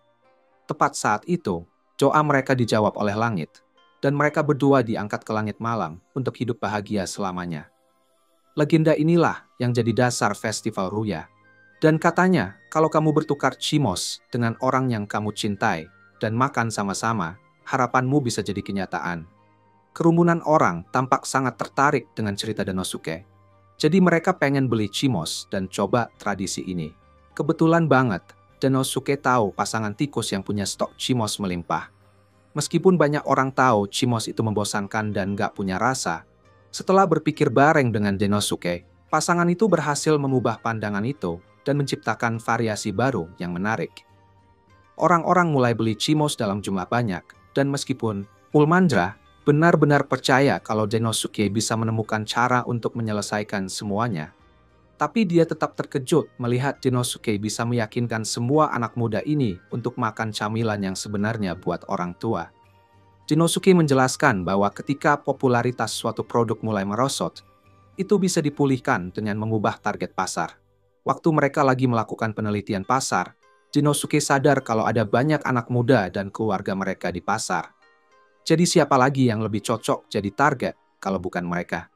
Dengan strategi pemasaran baru dan rasa-rasa yang menarik, Denosuke yakin Chimos bisa jadi produk terlaris di pasar dalam semalam.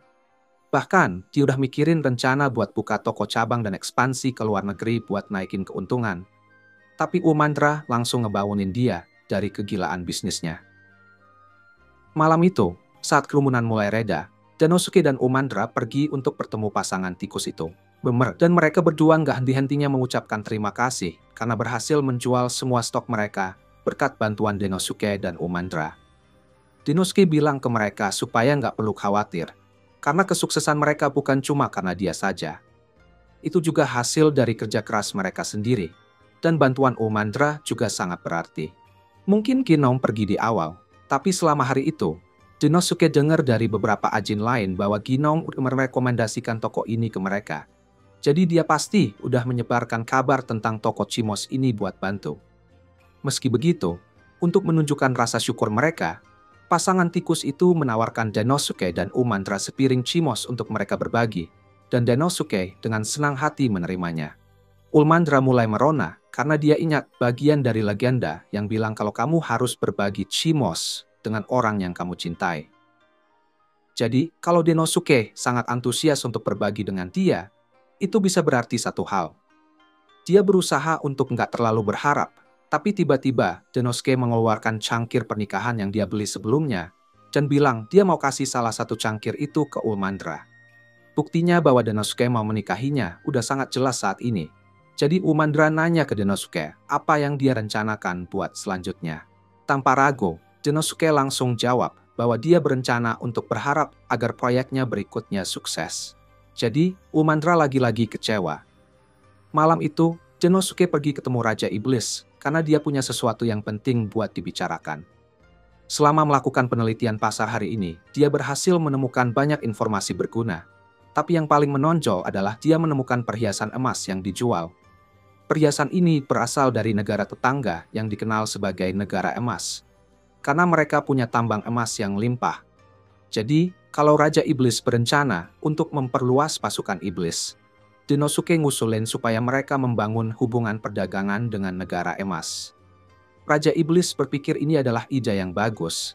Jadi dia bilang mereka akan segera memulai negosiasi perdagangan, dan dia tahu barang yang cocok untuk ditukar. Dia mengeluarkan salah satu perangkat sihir dan bilang mereka bakal menukarnya dengan negara emas. Tapi Denosuke nggak setuju dengan ide itu. Karena perangkat sihir itu adalah teknologi yang cuma dimiliki oleh pasukan iblis. Jadi mereka nggak bisa sembarangan jual barang itu. Tapi Raja Iblis punya pandangan yang berbeda. Bagaimanapun caranya, teknologi itu pada akhirnya pasti akan dicuri oleh orang luar atau bisa saja dipalsukan. Tapi, satu hal yang tidak bisa dipalsukan adalah sumber daya manusia. Jadi, selama Raja Iblis punya orang-orang berbakat seperti 4 jenderalnya di sekitarnya, dia yakin mereka bisa menciptakan perangkat sihir yang bahkan lebih hebat di masa depan. Raja Iblis memberikan izin kepada Denosuke untuk menangani semua negosiasi terkait masalah ini. Tapi dia juga memperingatkan Denosuke untuk hati-hati, karena Raja Negara Emas adalah sosok yang sangat tangguh. Hari yang ditunggu akhirnya tiba buat Denosuke untuk mulai negosiasi. Dan dia lagi siap-siap berangkat ke negeri emas buat ketemu sang raja. Sebelum berangkat, Ulmandra ketemu dia di samping kereta dan nyaranin buat ikut, karena dia khawatir kalau Denosuke bisa-bisa bikin masalah. Tapi negosiasi ini adalah misi solo pertamanya, jadi dia bilang dia harus lakuin ini sendiri. Ulmandra ngerti kalau dia pengen lakuin ini sendiri, tapi dia ingetin kalau Raja Negeri Emas pemarah banget, jadi Denosuke harus hati-hati cara bicaranya.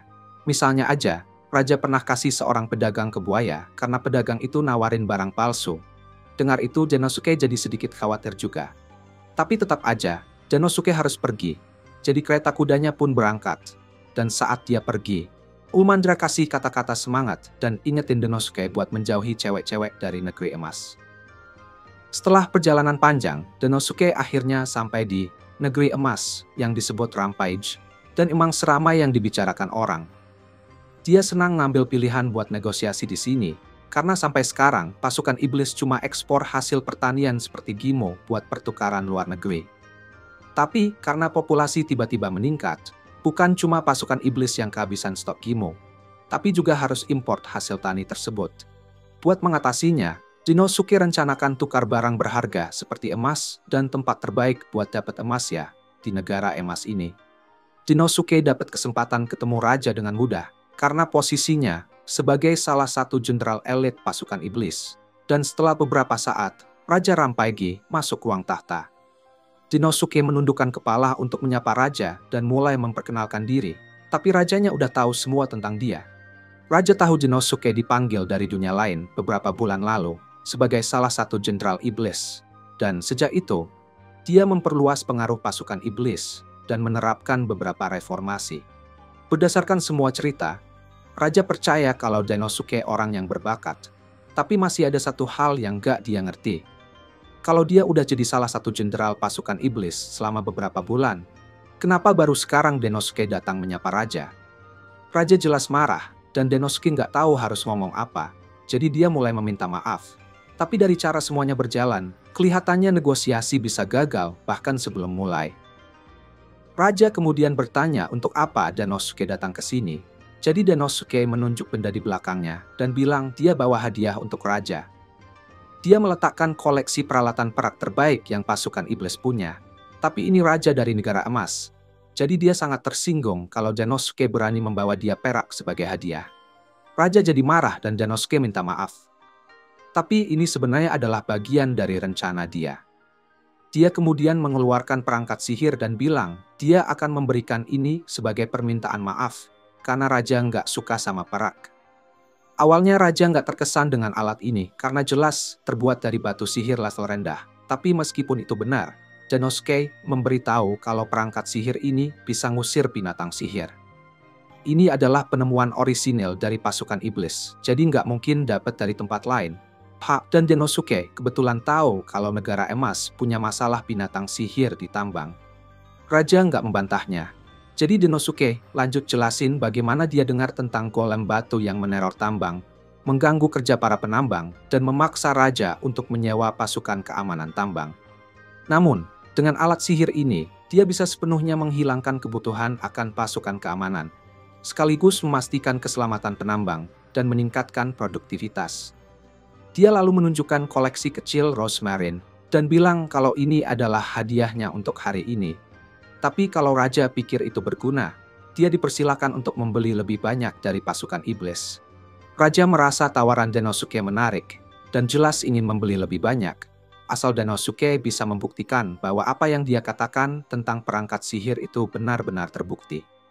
Dengan jentikan jari, lampu padam, dan buaya peliharaan raja dilepas tepat di samping Denosuke. Jika Denosuke memang benar soal perangkat sihir ini, maka raja percaya seharusnya nggak ada masalah untuk mengusir buaya itu. Ini cara yang mengerikan sekali buat menguji perangkat sihirnya, dan Denosuke di dalam hati ngerasa panik. Tapi, dia juga yakin dengan performa alat sihirnya, jadi dia mengangkat salah satu perangkat tersebut, lalu mengaktifkannya buat menakut-nakuti buaya. Alat tersebut berfungsi, tapi waktu buaya itu mundur dari Denosuke, dia lihat raja dan memutuskan buat menyerangnya. Denosuke melihat ini dan mencoba menggunakan alat tersebut, menembakkan bola api ke buaya. Tapi ternyata bantuan Denosuke nggak diperlukan, karena raja dengan mudah mengalahkan buaya itu sampai berubah jadi abu.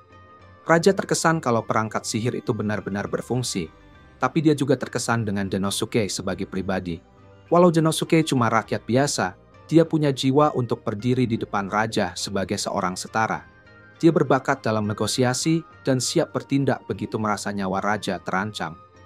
Raja jadi suka padanya, jadi dia bilang dia akan membeli Rosemarine dari pasukan iblis. Sebagai pembayaran, dia letakkan 3 batang emas di depan Denosuke. Dengan jumlah ini, Genosuke bilang pasukan iblis bisa mempersiapkan 200 unit dalam sebulan ke depan. Tapi raja orang yang gak sabaran, jadi dia bilang dia cuma kasih waktu seminggu buat mempersiapkan unit tersebut. Untuk kompensasi waktu yang diperpendek, dia keluarkan beberapa ton emas. Negosiasi berjalan sukses, tapi membuat 200 unit dalam seminggu jadi pesanan yang sulit dipenuhi. Genosuke mencoba nanya ke Sylphid, apakah ada cara buat bikin 200 unit tepat waktu? Tapi Sylphid langsung bilang nggak mungkin. Mereka baru aja mulai produksi massal Rosmarin. Tapi untuk genjot sebanyak itu dalam seminggu, jelas nggak masuk akal. Genosuke minta banget biar Sylphid cari cara. Tapi Sylphid bilang dia nggak bisa datengin 50 pekerja ekstra dari antah berantah. Selain itu, permintaan lokal untuk Rosmarin juga lagi naik. Jadi katanya, mereka udah kerepotan dengan kerjaan yang ada sekarang. Sylphid menegur Genosuke karena menerima pesanan besar itu tanpa pertimbangkan beban kerja di lapangan. Dan Genosuke ngaku bisa aja dia salah langkah. Tapi kemudian dia mikirin situasinya dan ingat laporan logistik distribusi Rosmarin beberapa hari yang lalu.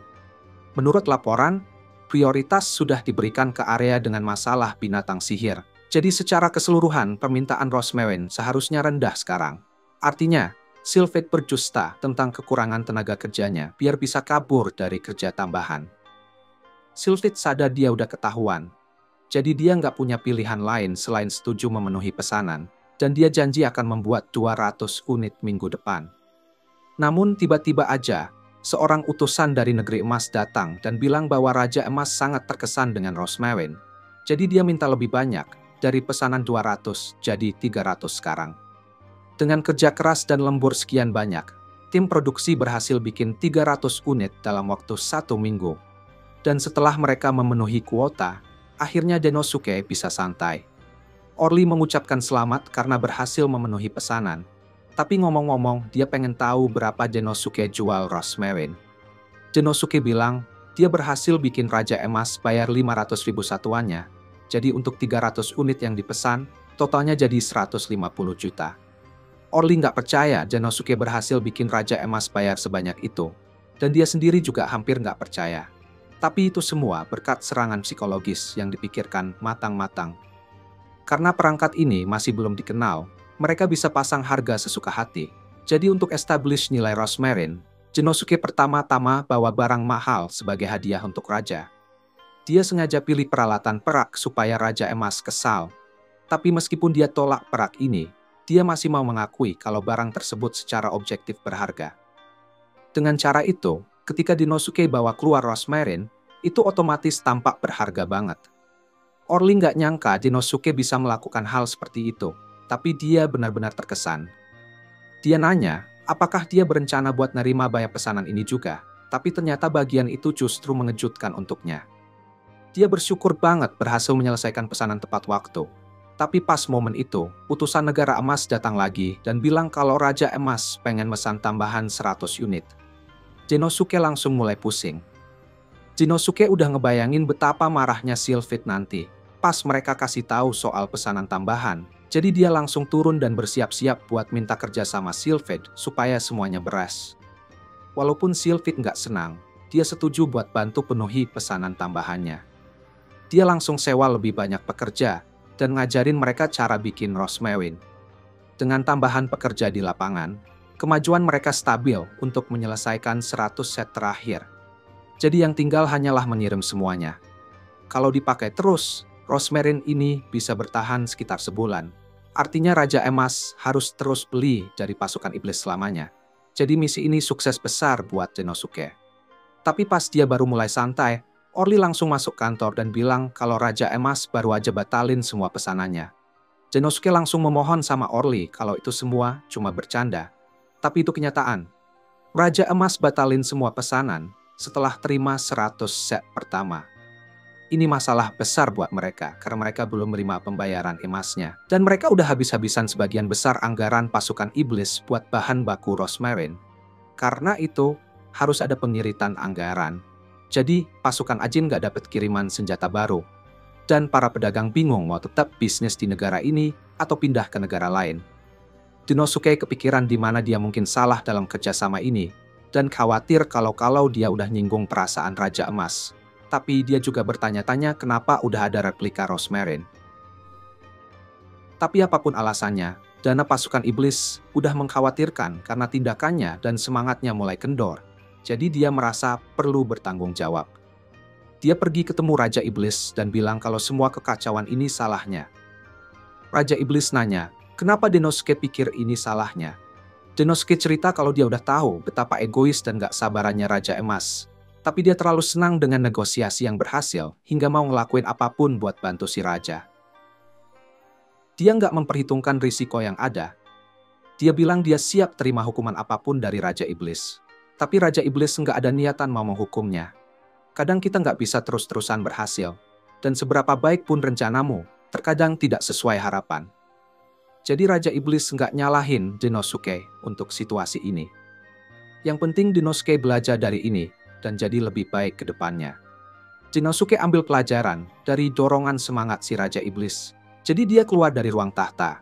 Dan hal pertama yang pengen dia lakuin adalah minta maaf secara formal ke orang-orang yang terdampak kejadian ini. Yang pertama adalah pasukan di bawah Gnong yang anggarannya dipotong. Tapi dia ketemu Gnong di bawah tangga. Dan ternyata dia nggak marah sama sekali. Selanjutnya, dia ke kamar Sylphid dan coba minta maaf juga. Tapi Sylphid langsung nyela dan bilang dia malah seneng bisa istirahat sekarang karena dia nggak harus ngejar pesanan-pesanan itu lagi. Denosuke seneng banget Sylphid nggak marah sama dia. Jadi dia pergi dan mulai mikirin kepada siapa lagi dia harus minta maaf. Tapi tiba-tiba aja dia dimasukkan ke dalam karung dan diseret pergi. Dia pikir ini pasti ada orang yang mau balas dendam gara-gara semua keributan yang dia sebabkan. Jadi, begitu dia berhasil keluar dari karung, dia langsung minta maaf lagi. Tapi, ternyata orang yang nyulik dia adalah Umandra. Dan dia bukannya mau balas dendam, tapi malah pengen makan daging bareng dia. Mereka duduk bareng dan Denosuke nanya apakah Umandra lagi nyoba bikin dia ceria. Dan Umandra jadi gugup, tapi dia ngaku itu emang yang dia coba lakukan. Denosuke berterima kasih karena Umandra perhatian, dan Umandra merasa ini mungkin saat yang pas buat deketin diri ke Denosuke. Jadi dia mulai geser lebih dekat. Tapi tiba-tiba, Orly datang mendekat ke mereka. Jadi Umandra menjauh. Orly cuma mau tawarin sesuatu. Dia nawarin beberapa buah, tapi pas tiket, dia nyadar mungkin dia ganggu momen mereka. Malamnya, Orly dan Umandra ketiduran.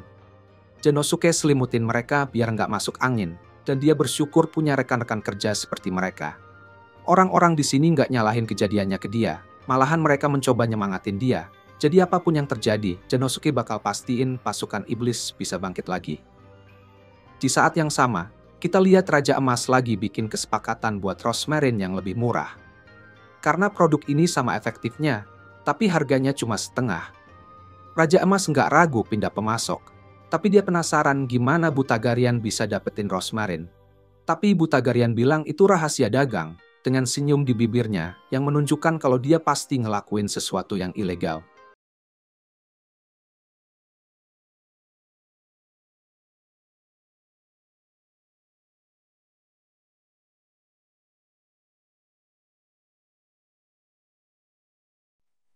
Sekarang Denosuke sudah mengerti situasinya. Dia mulai mencoba mengembangkan langkah-langkah pencegahan. Dan langkah pertamanya adalah mencari tahu bagaimana Rosmarin palsu membanjiri pasar. Barang palsu ini diduga dibuat dalam waktu kurang dari sebulan. Tapi semua itu membingungkan bagi Denosuke.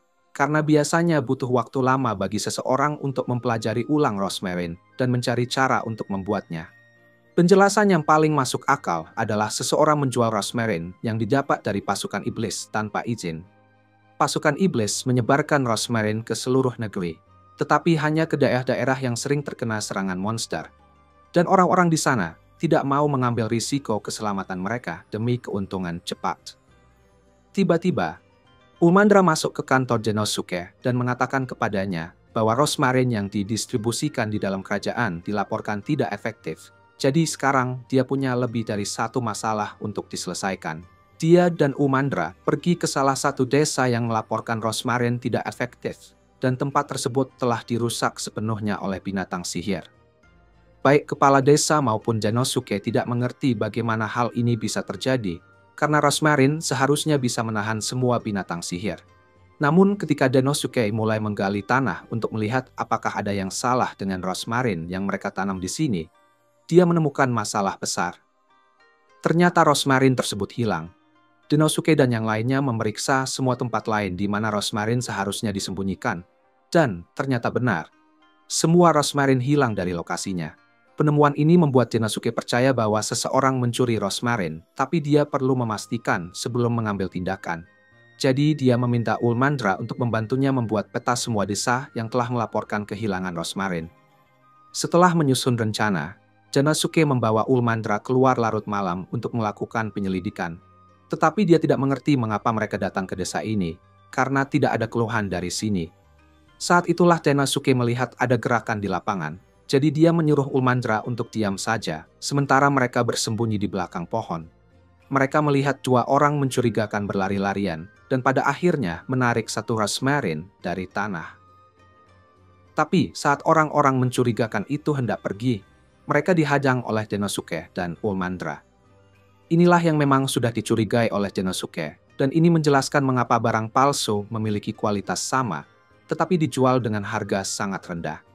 Seseorang mempekerjakan pencuri untuk mencuri barang asli dan menjualnya kembali. Dan karena semua barang itu dicuri, dalang dibalik ini semua bisa menjual rosmarin dengan harga yang sangat rendah, namun tetap mendapatkan keuntungan besar. Denosuke meminta pencuri untuk memberitahunya siapa majikan mereka, tetapi pencuri itu tidak mau memberikan informasi apapun, dan salah satu dari mereka menyerang Denosuke dengan cakarnya. Untungnya, Ulmandra datang membantu Denosuke dan menjatuhkan pencuri itu. Yang satunya juga mencoba menyerangnya, tetapi dia juga tersungkur, sehingga kedua pencuri itu sadar bahwa mereka tidak punya kesempatan dan mulai melarikan diri. Ulmandra hendak mengejar mereka agar tidak kabur, tetapi Denosuke mengatakan bahwa tidak perlu, karena rosmarin yang baru saja mereka curi itu seperti bom waktu. Keesokan harinya, Butagarian menerima rosmarin curian dan seperti yang direncanakan, dia mempersembahkannya kepada Raja Emas sesuai permintaan. Raja Emas sangat senang dengan pekerjaan Butagarian karena dia telah menyiapkan produk yang sama bagusnya dengan milik pasukan iblis dan menjualnya dengan setengah harga. Dia bahkan berhasil membuat lusinan rosmarin dalam satu malam, yang seharusnya tidak mungkin dilakukan, tetapi Raja Emas tidak mau memikirkan hal itu terlalu banyak.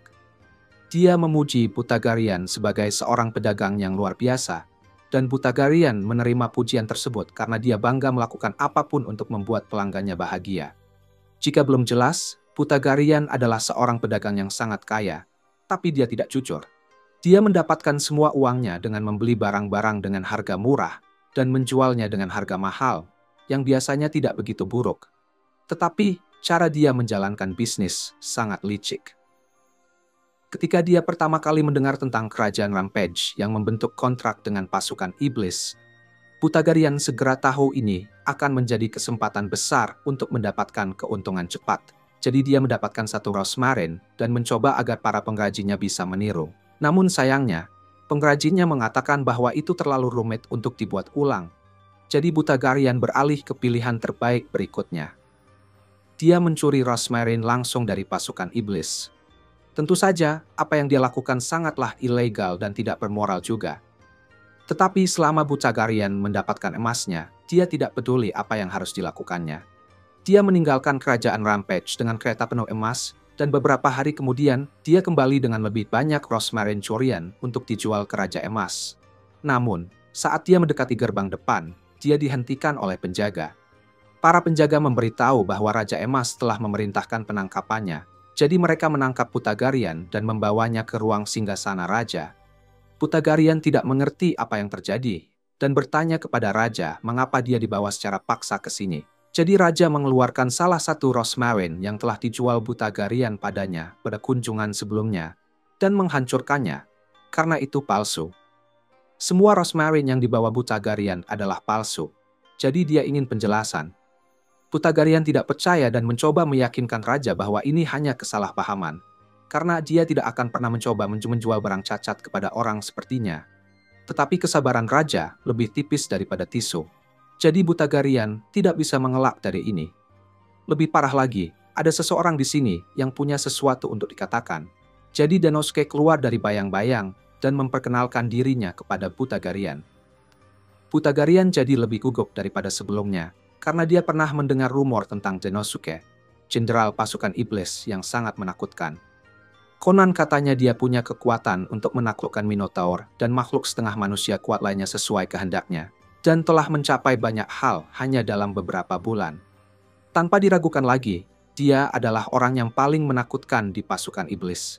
Jadi Butagarian ketakutan dengan apa yang mungkin dilakukan Genosuke padanya. Genosuke memulai pernyataannya dengan menjelaskan bahwa baru-baru ini, seseorang telah mencuri Rosmarin dari pasukan iblis. Dan dia punya alasan untuk percaya bahwa Butagarian berada di balik semua itu. Itulah sebabnya, untuk menghentikan pencurian tersebut, Genosuke telah mengembangkan ini. Sebuah replika sempurna dari Rosmarin.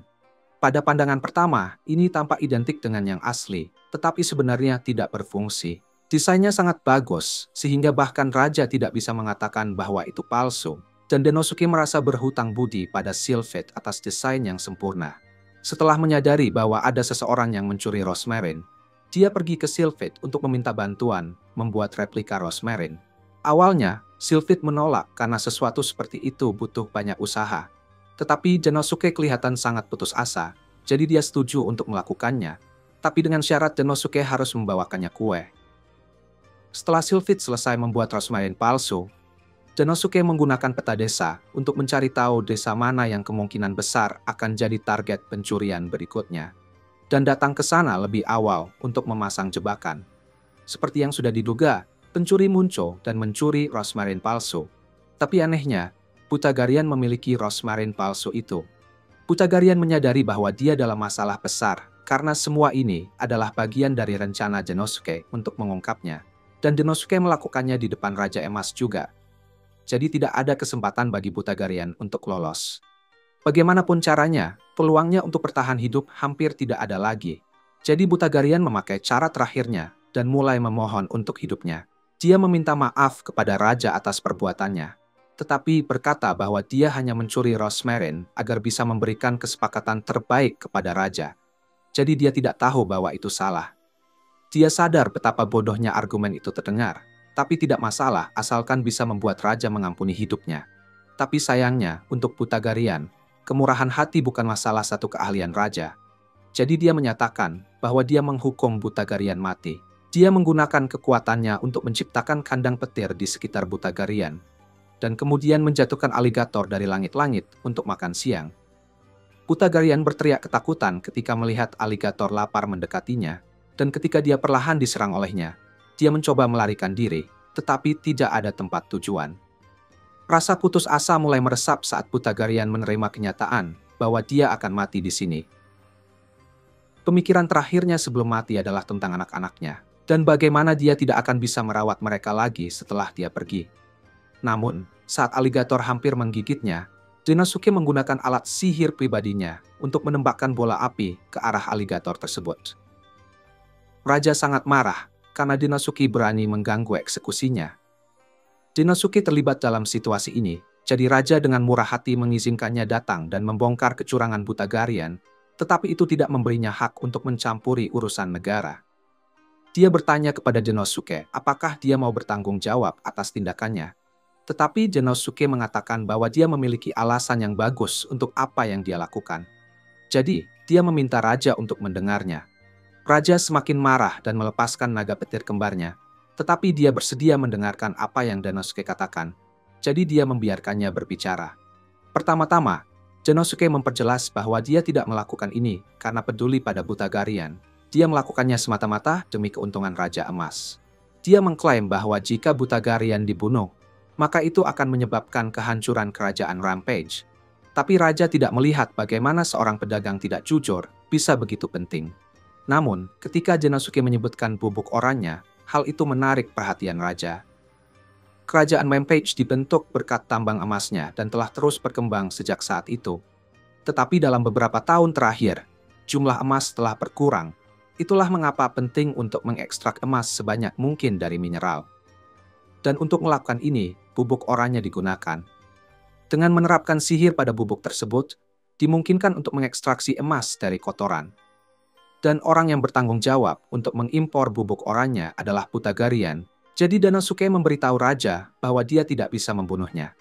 Raja masih tidak mengerti mengapa Butagarian begitu penting. Karena dia berpikir bisa saja membuat pedagang lain mengurus impor bubuk oranye. Tetapi Danosuke memberitahunya bahwa itu tidak akan berhasil. Bubuk oranye diperoleh dari negara Toki, dan karena banyak perang saudara, Toki sekarang membatasi ekspor bubuk oranye. Jadi mustahil bagi pedagang baru untuk mendapatkan beberapa barang tersebut. Namun, Butagarian adalah pengecualian khusus untuk aturan ini. Butagarian bertanya-tanya, bagaimana Denosuke bisa mengetahui semua ini? Jadi dia menjelaskan bahwa dia sedang meneliti bubuk oranye beberapa waktu yang lalu untuk melihat apakah dia bisa mendapatkannya dan menggunakannya untuk memproduksi emas bagi pasukan iblis. Tapi sayangnya, itu tidak mungkin baginya. Bagaimanapun, kembali ke Butagarian pada salah satu perang saudara di Toki. Orang-orang kehabisan makanan dan persediaan karena tidak ada negara yang mendukung mereka, dan semua pedagang telah melarikan diri. Tapi Butagarian terus berdagang di Toki meskipun telah menjadi zona perang aktif, dan karena itu, ekonomi Toki berhasil bertahan melewati perang. Itulah sebabnya Toki, serta beberapa negara lain, berhutang budi kepada Butagarian. Jadi ia mendapat izin khusus untuk memperdagangkan barang-barang tertentu yang dibatasi. Meskipun beberapa metodenya mungkin licik, Denosuke berpikir akan sangat rugi jika membunuh seorang pedagang dengan keahlian seperti Butagarian. Argumen Denosuke cukup meyakinkan, sehingga raja menghilangkan naga petirnya.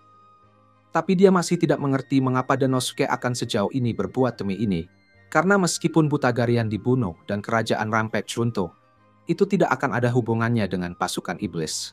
Selain itu, Butagarian mencuri langsung dari pasukan iblis, jadi kehadirannya adalah masalah bagi mereka. Namun, Denosuke tidak mengerti mengapa raja merasa begitu bingung karena normal untuk ingin membantu seseorang jika Anda melihat mereka dalam kesulitan. Baik Butagarian maupun raja terkejut dengan betapa polosnya Denosuke. Bahkan raja tertawa terbahak-bahak dan sulit mengendalikan diri. Dia sedang dalam suasana hati yang baik sekarang, jadi dia memutuskan membiarkan Butagarian hidup dan pergi untuk tidur siang.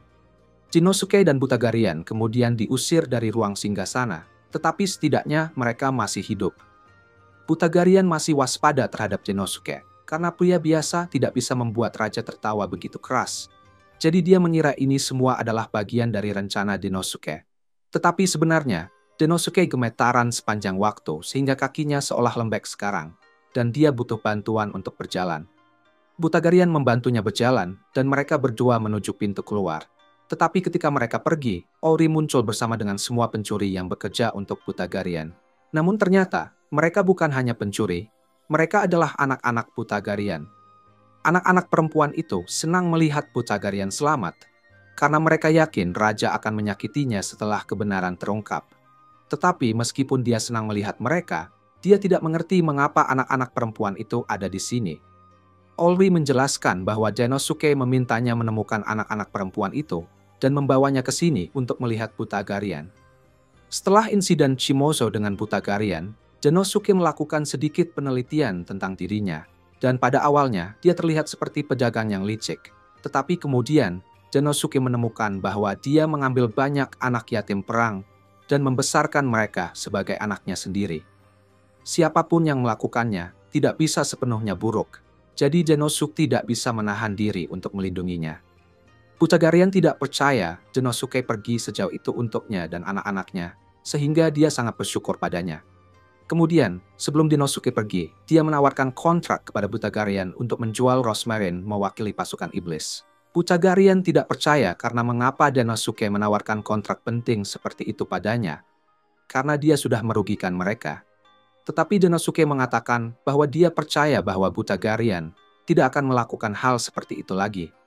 Selain itu, pasukan iblis cukup sibuk, jadi mereka tidak punya waktu untuk memasarkan Rosmarin ke tempat-tempat yang jauh. Itulah mengapa dia menginginkan Butagarian melakukannya. Butagarian merasa tersentuh bahwa Denosuke bersedia mempercayainya setelah apa yang dia lakukan. Jadi dia bersumpah bahwa dia akan mengubah caranya dan memastikan Denosuke tidak pernah menyesal berbisnis dengannya. Sekarang bahwa kesepakatan telah diselesaikan, Denosuke berbalik untuk pergi. Tetapi sebelum dia melakukannya, Pucagarian memberitahu dia tentang rumor yang dia dengar. Tampaknya guild di wilayah pasukan iblis melakukan gerak-gerik yang mencurigakan.